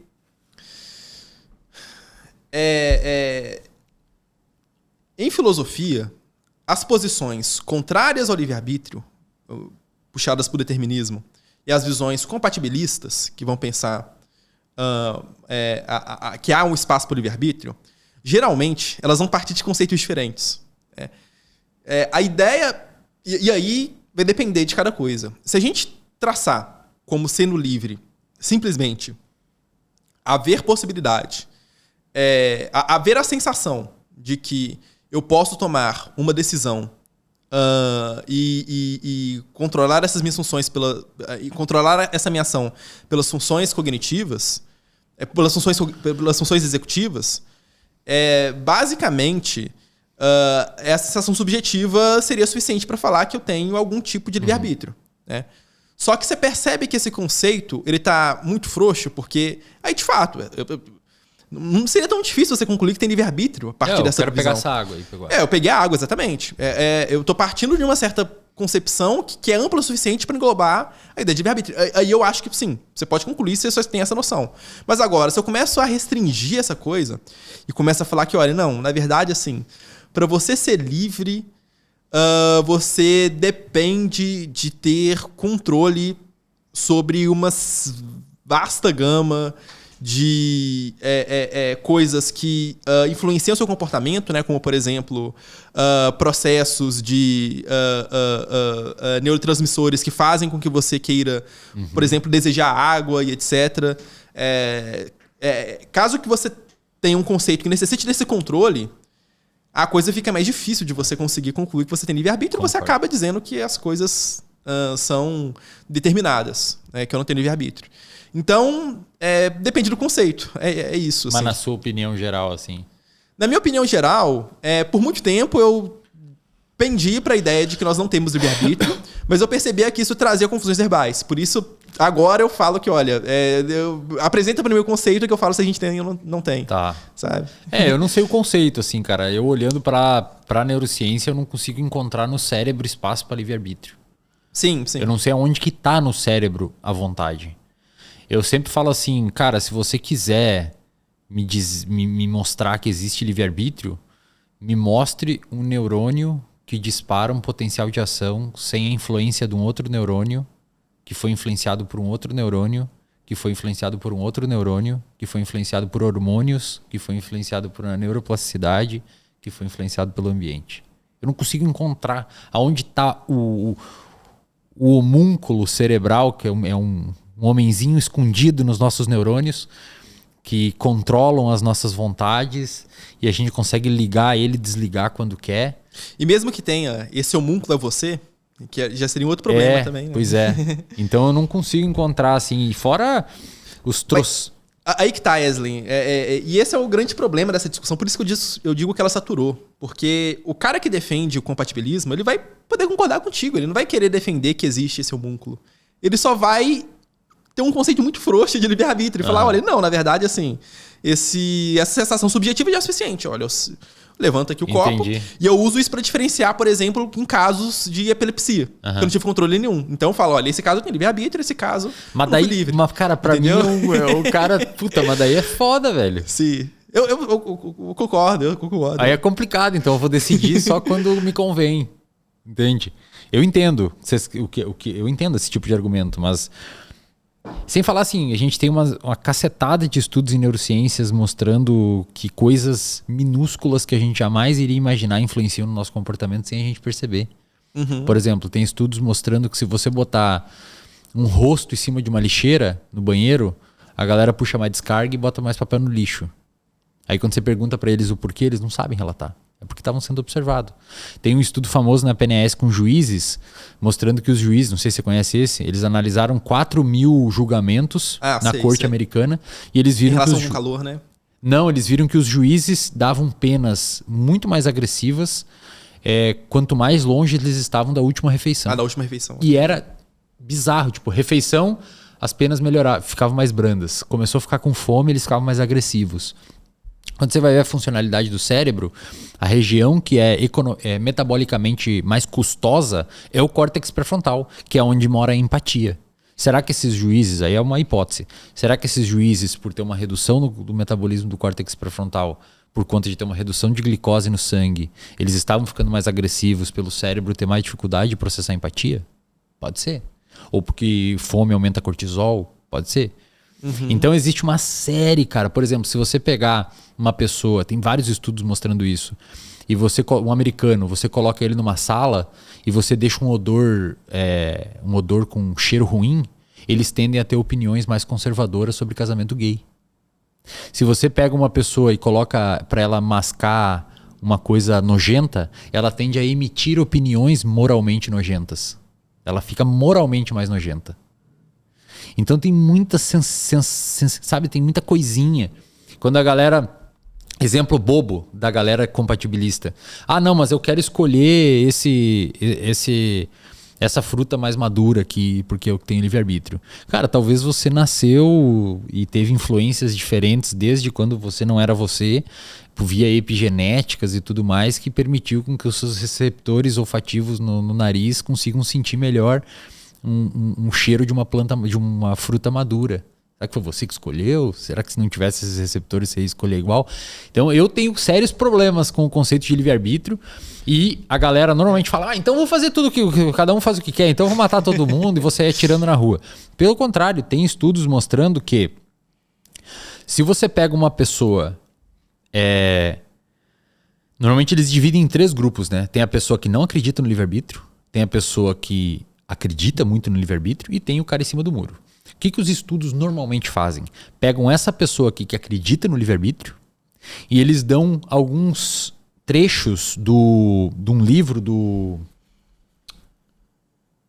Crick, da dupla Watson e Crick, que caracterizou a sequência de DNA na década de 50. Ele era um cara que tinha sérios problemas com o livre-arbítrio e ele escreveu alguns textos bem persuasivos. Eles dão um trecho para esse cara que é crente no livre-arbítrio para tentar diminuir a crença dele no livre-arbítrio. Depois eles fazem uma escala com esse cara e vê que de fato a crença dele diminuiu no livre-arbítrio. Aí eles colocam uma série de testezinhos éticos. E aí eu não vou definir o que é ética aqui, tá? É os testes que eles fazem. E eles percebem que esse cara que era crente no livre-arbítrio, ele tende a cometer mais infrações éticas no teste. Agora, quando você pega o cara que já é crente, que já não acredita no livre-arbítrio, ele tem um comportamento tão ético quanto quem acredita. Não sei se ficou claro. Sim. Pelo que eles mostram, o problema é tu forçar a barra do cara não querer mais crer. E vir pro meio campo. Aí ele fica com essa sensação passageira de tipo, então eu vou infringir essa ética aqui, já que não tem livre-arbítrio e foda-se. Entendeu? E esse argumento para você ser tanto pró ou contra o livre-arbítrio é um argumento muito ruim. É o que a gente chama de invasão moral na epistemologia. É quando você diz que fala, olha, eu não posso defender essa tese, porque quando eu defendo essa tese tem implicações ruins do ponto de vista social. Então, sei lá, se eu defendo o livre-arbítrio e as pessoas passarem a pensar esse tipo de coisa, elas cometem mais infração éticas. Ou então, se as pessoas passam a defender visões contrárias do livre-arbítrio, elas cometem mais infrações e tudo mais.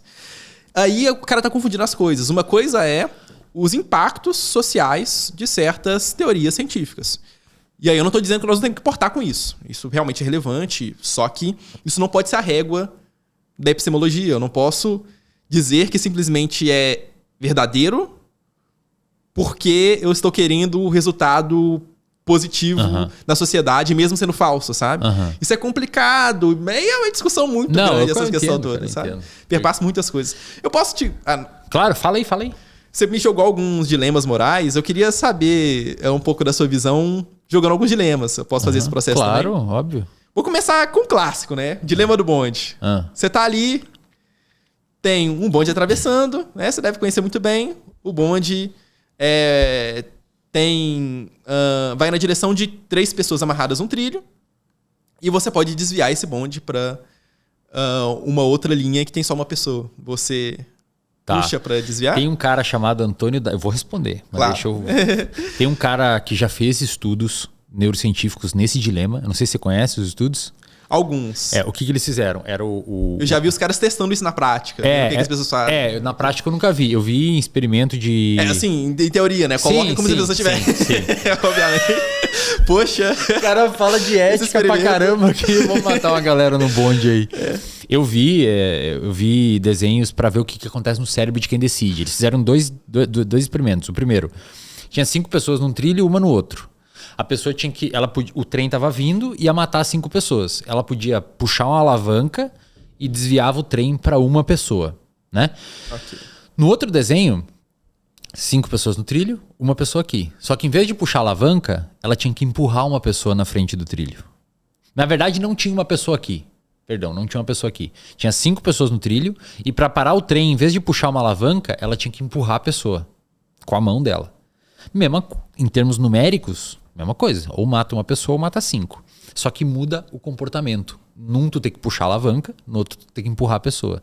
O que eles viram na atividade do cérebro da galera? Tem 2 áreas importantes no nosso córtex pré-frontal quando a gente fala em comportamento. O primeiro é o córtex pré-frontal ventromedial, que é uma região que fica mais ou menos aqui, ó, que ela é muito envolvida com emoção, processamento emocional. Alguns pesquisadores até dizem que ela deveria pertencer ao sistema límbico, tamanho e o número de axônios que conectam as duas, do ponto de vista anatômico. E outra região é o córtex pré-frontal dorsolateral, que é a região ultrarracional do cérebro. A título de curiosidade, se você lesiona o ventromedial, o emocional, a pessoa vira extraordinariamente utilitarista, ao ponto de matar o pai, preferir que o pai morra para salvar 5 pessoas. Porque 5 é mais que 1. Então ele fica muito utilitarista. E o inverso é verdadeiro. Tem polêmica se isso é realmente ser utilitarista. Aí eu não sei. Vamos tirar. É o termo que eles usam no artigo, utilitarista. Tudo bem. Não sei se é o conceito mais correto. Mas algumas visões talvez possam implicar para isso. Né? Porque tem outras visões que no utilitarismo que podem não ir pra direção, mas vai lá. Quando a galera vê isso daí, eles percebem o quê? Para puxar a alavanca, cara, é córtex pré-frontal dorsolateral, ou seja, tu tá sendo racional. É tipo assim, entre escolher Pepsi Zero, Coca-Cola ou Pepsi. O 90% da galera ativa o córtex pré-frontal dorsolateral. Puxa a alavanca aqui, vou salvar uma, morre vou salvar 5, morre uma. E o córtex pré-frontal foi uma decisão aparentemente racional deles. Aparentemente racional, não tem como saber. Segundo as áreas do cérebro, daria para tentar concluir isso. E o inverso, cara, ativou o ventromedial, porque a pessoa tinha que empurrar a outra pessoa. Aí ativou a emoção deles. E aí é outro rolê, porque aí inverteu a ordem. Tipo, 90% não quis salvar ninguém, não quis empurrar e deixou os 5 morrer. Por quê? Porque eles tinham que botar a pessoa na frente, não era puxar uma alavanca de ferro. Então, no dilema do trem, eu acho que eu iria seguir a probabilidade. Se eu tivesse que puxar a alavanca, cara, eu acho que eu puxava a alavanca para o trem desviar para uma pessoa e salvar 5. Se eu tivesse que empurrar alguém, eu acho que eu não ia conseguir empurrar, cara. Mas o que a gente deveria fazer? Independente do que nós acabamos fazendo na prática. A gente deveria empurrar ou não deveria?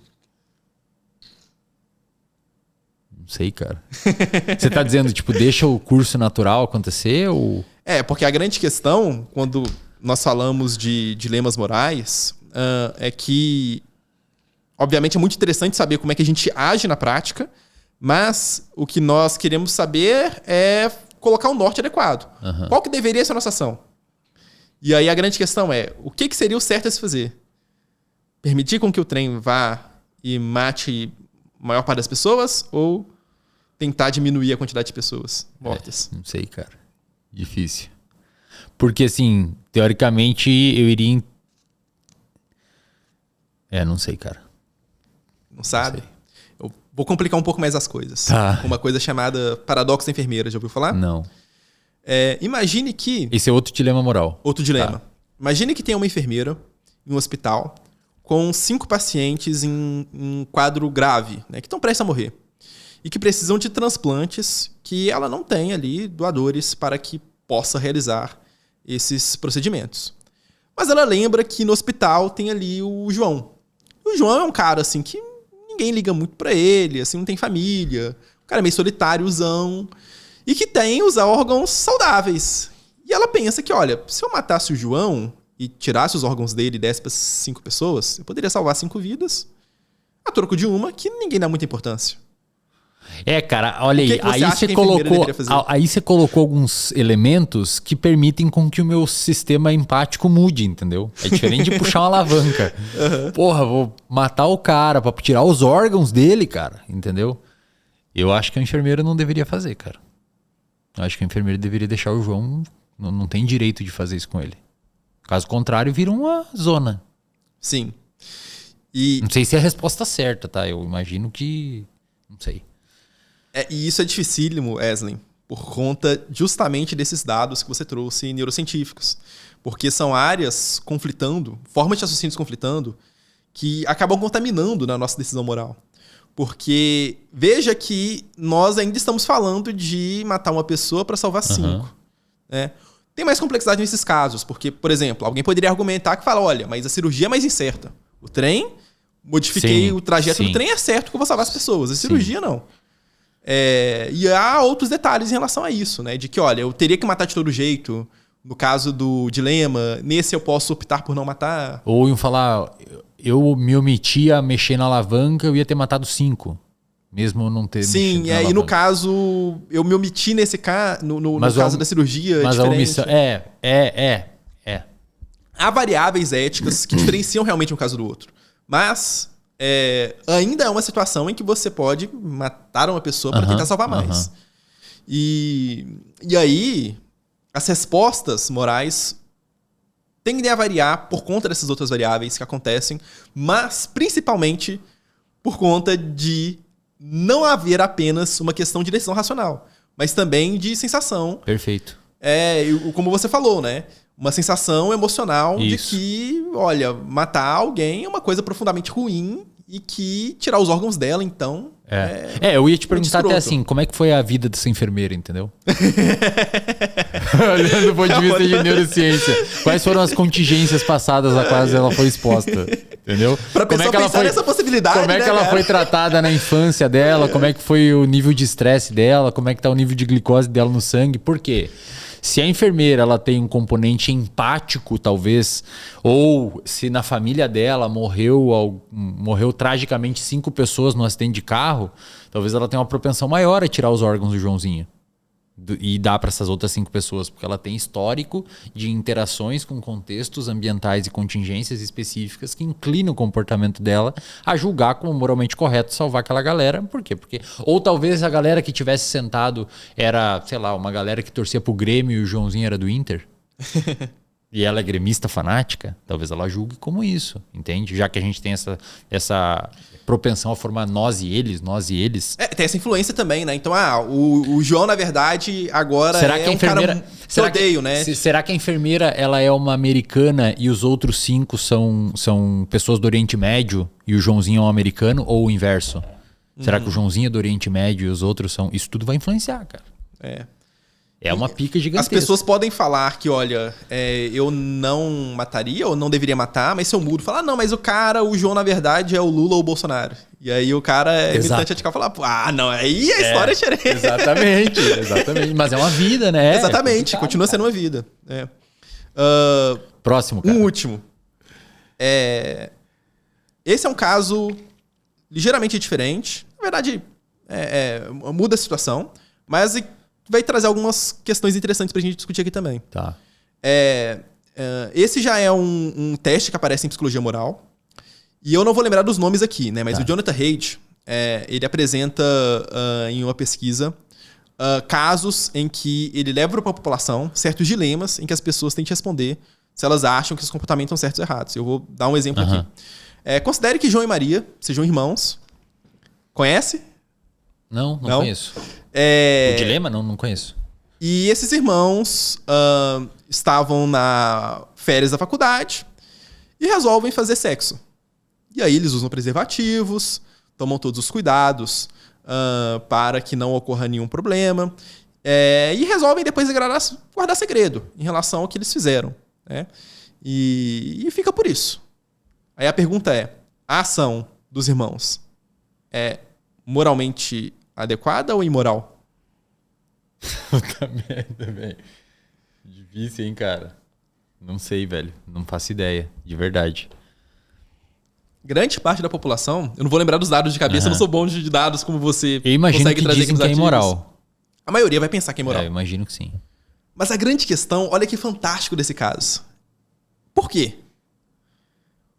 Quando você pergunta o porquê, a pessoa vai tentar jogar para certos tipos de coisas que nós reconhecemos como problemático nessas situações. Então, por exemplo, mas se tiver um filho, esse filho vai nascer com inúmeros problemas. Mas não, eles fizeram com preservativo. Sim. Mas a família pode ficar muito brava. Mas eles guardaram segredos. Não, mas eles são menores de idade. Não, eles estão na faculdade. Você constrói um caso que é uma espécie de tabu social em função de Aí, né, são razões variadas, né, mas muitos apontam, né, questões evolucionistas por detrás que fizeram com que nós raciocinássemos que casos de incesto são ruins e nojentos, só que retira a parte ruim. Uhum. Retira as implicações negativas desses casos. Uhum. E é difícil nós, depois de retirar essas implicações, conseguirmos olhar e falar que isso é errado. Ou seja, a implicação moral parece estar envolvida com o desfecho do comportamento e não o comportamento em si. Sim, sim. Já que não teve desfecho ruim, fica difícil julgar o comportamento como ruim. A ideia desses testes é traçar o quão racional a pessoa consegue ter, quão racional a pessoa consegue ser para tomar decisões morais. Então, se a pessoa olha para isso, não encontra qualquer desfecho ruim, mas fala errado mesmo assim, parece que ela não está sendo mais racional do ponto de vista moral. Sim. Mas se eu consigo pegar um caso desse, que eu falo, olha, é nojento, nunca faria. Longe de incesto. Mas tem nada de errado, porque não teve nenhuma implicação ruim, já parece que eu estou indo para uma visão mais racional da coisa. Eu concordo. Eu tava pensando num negócio aqui, cara, que é mega importante, eu acho que é um jeito legal da gente ir fechando aqui. Me acompanha. Tá muito legal, cara, muito maneiro. Me acompanha. Considerando o exemplo que a gente deu do trem, da enfermeira, esse do irmão até é um pouco diferente, mas o trem da enfermeira principalmente, de tirar os órgãos da enfermeira e o trem lá. Pelo que dá pra perceber, e acho que até isso é plausível, e provavelmente tem estudos mostrando isso em neurociência, não sei de cabeça agora, mas é bem plausível. Quando a gente coloca um componente, retirar os órgãos, palavras, né? Pô, retirar órgãos, rementa uns negócios, sangue, dá pra outra pessoa, pô, tirar o órgão de alguém e dá. Quanto no trem, você fala, o trem vai passar, você não fala o trem vai passar, quebrar o osso da pessoa, ela vai agonizar e sofrer, você não deu muitos elementos, né? Parece que quando você dá mais elementos de que aquilo vai causar um sofrimento para a pessoa, existe uma probabilidade aí, maior provavelmente, da pessoa ter uma inclinação de ter uma empatia maior por aquele sujeito.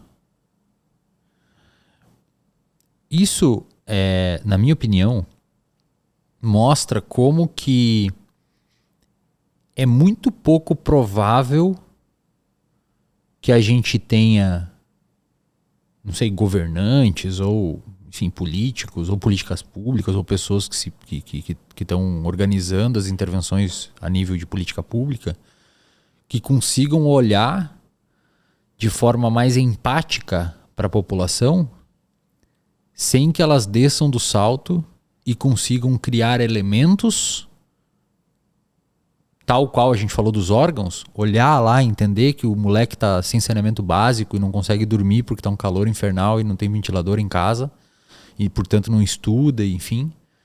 Ou que a escola não... Cara, a UFSC não tem ar-condicionado, velho. A gente tá falando de uma universidade federal. Imagina uma escola pública lá de não sei aonde. Que às vezes pode ser que a prefeitura tenha uma organização melhor e tal, mas, pô, é difícil. Você entende o que eu quero dizer ou não? Parece que se a população não tiver essa consciência de classe, à luz disso que a gente está falando, esses dilemas, eu não sei se a gente pode fazer essa extrapolação. Estou fazendo uma extrapolação aqui, eu estou filosofando, não sei se isso é filosofar. Já é psicologia moral. Tá, estou fazendo uma psicologia moral aqui. Porque se você não tem esses elementos, é muito fácil falar, porra, isso aí é falta, vai pra meritocracia, os caralho, aqueles assuntos que a gente já vê batido pra caramba. Você concorda? Tipo, acho que se não tiver essa consciência do contexto, fica muito difícil você tentar estabelecer uma empatia pelo... Sim. E é interessante analisar que isso também pode criar vieses. E aí, eu já vou aproveitar para falar de uma coisa bastante interessante nessa direção. Você ouviu falar de altruísmo eficaz? Cara, eu acho que não. Depende. O altruísmo eficaz é um movimento que visa fazer ações sociais baseadas em evidências, basicamente. Então, eles tentam racionalizar para que o dinheiro investido possa trazer o maior impacto possível. Perfeito. Na vida de terceiros e focando nos problemas mais urgentes que tem. Uma grande dificuldade quando a gente fala de altruísmo eficaz é porque eu coloco o meu dinheiro e esse dinheiro vai para ações que estão muito distantes de mim. E eu penso que isso muitas vezes não é relevante. Eu dou relevância para o que está na minha frente. Então, se eu tô vendo uma pessoa sofrendo agora, lá na rua, eu vou tender a querer ajudar mais ela do que, sei lá, crianças morrendo na África. Porque essas crianças não estão próximas de mim. Só que isso também, você percebe que caso esse grupo que passa por dificuldade não tenha mídia adequada, ferrou. acabe se ferrando justamente por conta de que nós temos um viés de preocupar com o que está no nosso imediato, isso também pode influenciar políticas públicas. Né? E nós acabarmos financiando coisas que parecem ser muito importantes, porque elas são muito veiculadas, mas determinadas coisas que podem ter muito mais urgência e que podem trazer, inclusive, maior bem-estar a longo prazo, só que e às vezes não com o mesmo de imediato, investimento, um benefício maior, né? Com o mesmo investimento. Não tem grande investimento assim, né? Então, tipo, quando eu falo de combate à fome, caralho, óbvio, a pessoa passando fome, eu vou ajudar ali, tal.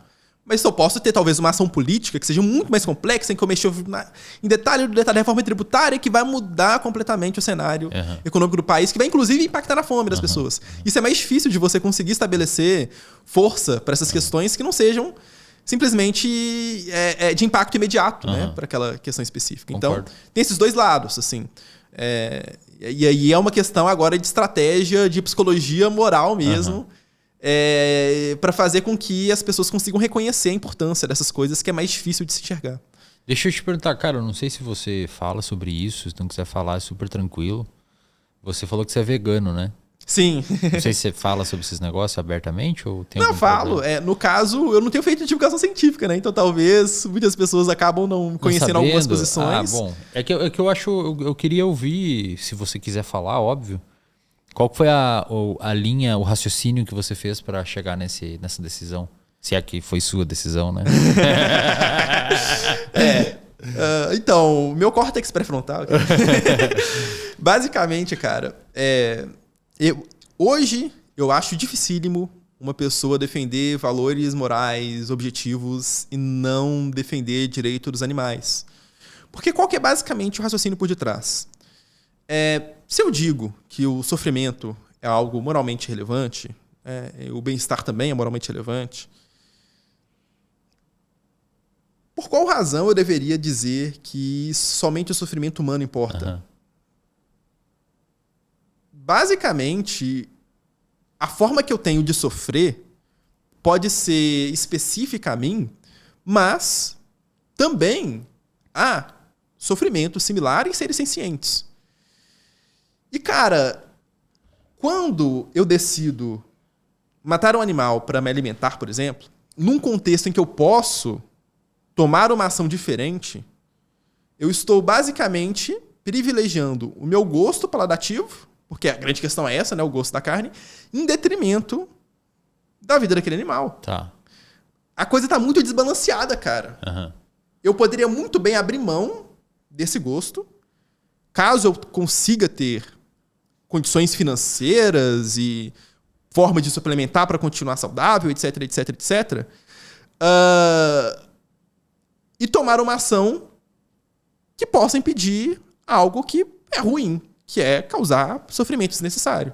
E aí, por isso, né, vendo hoje o quanto é acessível ser vegano, eu decidi ser vegano, muito por influência também do Tobias Ferreira, que é outro professor lá do curso lá, que era vegano já antes de mim, e eu, lendo Peter Singer, né, que foi um filósofo que influenciou bastante essa posição, percebia que tinha problemas éticos, só que eu não sabia muito bem como orientar em alimentação e tudo mais, e o Tobias me ajudou muito nessa direção. Então, é basicamente por conta disso. Eu penso que, moralmente falando, nós deveríamos diminuir o sofrimento, caso a gente possa. E assim, tem um outro impacto, que eu não sei se é uma área que você estuda, né? Mas existe um impacto em termos de clima também muito importante, né? Em reduzir o consumo de carne. Além disso, sim. Tem um desfecho grande. Eu sou um cara que eu sou muito influenciado por bons argumentos, entende? Eu até tava com medo de perguntar isso, com medo de começar a me preocupar com o meu consumo de carne também. Aí eu pergunto assim... Você se preocupou? Como assim? Com o consumo? Pra saber se foi bem sucedido o argumento. Sim, cara, okay. Sim, com certeza. Eu sou um cara mega influenciado por bons argumentos. Tipo, se a pessoa tem um argumento ruim, aí eu não vou definir aqui o que é um bom argumento. E nem o que é um argumento, tá? E nem o que é bom. Eu sou mega influenciado. Quando eu comecei a estudar sobre mudanças climáticas, é uma área que eu gosto de me aventurar por hobby. Eu li alguns livros, li o relatório do IPCC, vi entrevista dos maiores especialistas do mundo e li vários livros de autores gringos. E isso me fez, primeiro, eu não tenho carro, né? E parte é por causa disso também. Eu faço tudo a pé, construí minha vida meio que a pé por conta disso. Quando eu tiver um carro, provavelmente vai ser eu tentar o máximo possível ser mais sustentável. Eu cuido muito, eu sei que eu sou uma formiga no mundo, mas eu tento cuidar do meu consumo de energia. Eu não fico vivendo à luz de velas, mas também se eu tô no quarto eu não deixo a luz da cozinha acesa. Enfim, eu faço a minha parte dentro do possível. Eu tenho 5 camisas brancas, 5 camisas pretas e algumas roupas dos patrocinadores e meio que tô sempre com roupa parecida. Então eu tento fazer minha parte porque eu fui convencido pelos bons argumentos. Isso que eles nem estavam falando para fazer isso, tá? Então eu tava com medo de perguntar assim porque eu já faz um tempo que eu repenso o meu consumo de alimentos, de carne. Tem alguns dias que eu tento não comer, tipo, que eu tento segurar assim e não comer e tal. Por conta do meu nível de atividade física é um pouco mais complicado, a logística, embora tenha como fazer. É uma coisa que eu penso há algum tempo, acho que hoje ainda não tá no meu... Tô sendo sincero, tá? Aham, claro. Acho que hoje ainda não tá no meu... Como é que eu posso dizer? Tipo, eu tenho tanta coisa que esse acho que não seria uma coisa que eu quero colocar na minha vida ainda. Mas é aquilo, né, cara? É uma questão que talvez no futuro eu vá fazer, mesmo já tá determinado o que eu vou fazer. Por conta, talvez, desse encontro aqui tenha influenciado. Se eu puder jogar mais um argumento... Pode fazer. E eu já a questão não é só para ti, mas para os animais, né? Então, a grande preocupação quando a gente fala de direitos animais é o fato de que, olha, diariamente a gente tem... trilhões de animais que estão em extremo sofrimento desnecessário. Sim. Não, esse seria o principal razão, cara, na minha opinião. E, cara, o foda é que quando você tem um nível de sofrimento tão imenso quanto esse, e a coisa fica normal, porque, poxa, é tanto animal que morre, fica mais difícil ainda de perceber o quão errado isso tá, sabe? A gente só consegue perceber que é errado de forma mais severa quando não tem essa estrutura normalizada, né? Mas se não fosse normalizado, você falaria, putz... Mas é muito difícil, né, cara? É muito difícil lutar contra isso, né? É uma gigante... O lobby é muito grande e é tão normalizado, é cultural, né, cara? E foi importante... Você vai para o Mato Grosso, para o Rio Grande do Sul, é cultural, nas festas é churrasco e tal. Foi importante para o desenvolvimento da espécie humana. E aí a grande questão é ter a consciência de que, olha, bom, a gente tem mudanças históricas voltadas a uma vida mais racional, uma vida mais ética. Nós eliminamos inúmeros tipos de conflitos e formas de ação que nós julgamos completamente errados, que eram muito bem comuns antigamente, né? Relacionamentos por via de estupro, né, que a gente mencionou. E a grande questão é conseguir fazer essa virada de chave, que não é uma coisa nem um pouco fácil. Deixa eu perguntar aí, por exemplo, eu sou um cara que sei lá, cara, acho que eu utilizei aí uns 120 camundongos na minha tese de doutorado. Como é que funciona na sua visão? Eu sou um cretino? Vamos lá. Esse dilema já é diferente do que eu estava falando. Só para deixar uma coisa clara, existe um comitê de ética de uso em pesquisa de animais em pesquisa, onde inclusive tem uma boa representatividade da galera que trabalha com proteção dos animais. E para conseguir animal para experimentação é bem difícil e você tem que seguir uma série de critérios lá eles chamam de 3R, né? Reduzir... aí é em inglês, replacement, como é que é? Substituir, se não puder ser camundongo, faz um software de computador ou faz uma célula na placa. Então, enfim, tem uma série de critérios que a gente tem que seguir. E só para deixar claro que não é chegar lá, pegar um monte de camundongo e fazer o experimento. Tem todo sim. Uma questão. Num dilema em relação à alimentação, nós estamos falando do paladar daquele cara. Novamente, lembrando, caso o cara tenha a opção para trocar. Estou falando do gosto do paladar desse cara. e a vida do animal. Agora, não é simplesmente o gosto do paladar. É resultados de pesquisa. O meu gosto paladativo é muito menos relevante, obviamente, do que uma pesquisa científica. Entendi. E a grande questão é, aí tem que fazer várias perguntas, né? Por isso que o conselho é tão importante. Fala, olha, em primeiro lugar, qual que é o impacto dessa pesquisa? Ele precisa fazer para quê? Se é para um medicamento, para uma vacina, cara, não tem como você justificar que não deva ser feito. Porque eu tô, na verdade, matando animais para um benefício maior. Isso. Não é simplesmente porque no meu paladar aquilo é gostoso. Entendi. Mas, se eu posso fazer essa pesquisa evitando ao máximo o sofrimento animal, a ideia é ir para essa direção. Então, por exemplo, né? Atualmente, em pesquisas experimentais em psicologia, parou-se de utilizar simplesmente ratos e conseguiu utilizar e adotou-se procedimentos de software, né, que eu posso simular o comportamento do rato. Alguns usam melhor do que peixes o rato. também. Sim, eu não sei se por estar mais longe na nossa linha evolutiva, na galera que é vegano, é menos pior? Peixes, sim. No caso, o que acontece? A gente tem níveis de ciência, né? O peixe, esse é um assunto que eu não vou saber abordar tão bem assim, mas eu posso até recomendar um cara chamado Alisson Augusto, que manja bastante de direitos animais.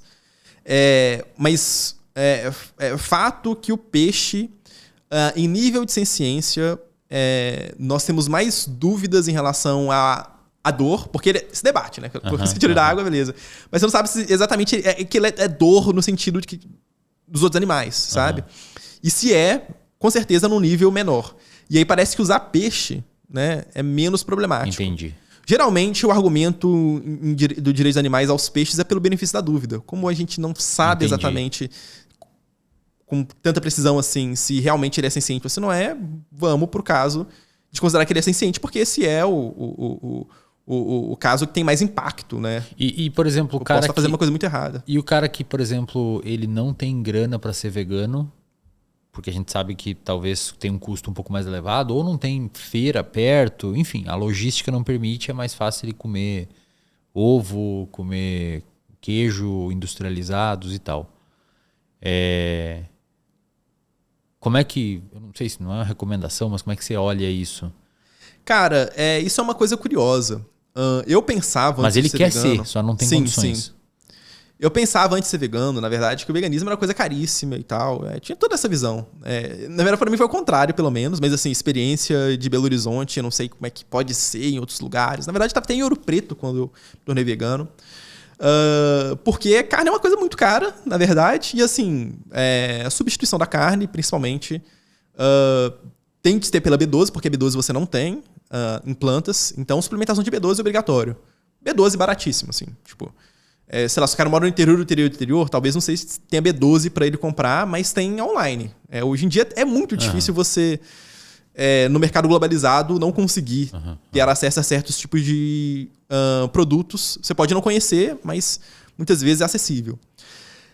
Então, o contexto que o cara não tenha dinheiro para ser vegano, eu imagino também que ele não tenha dinheiro para ter uma alimentação saudável no modo geral. Não, eu digo nem que ele não tem dinheiro, mas não tem logística perto. Assim. Logística, certo. Sei lá, o cara mora num bairro que é complicado ele fazer um mercadão, uma feira boa.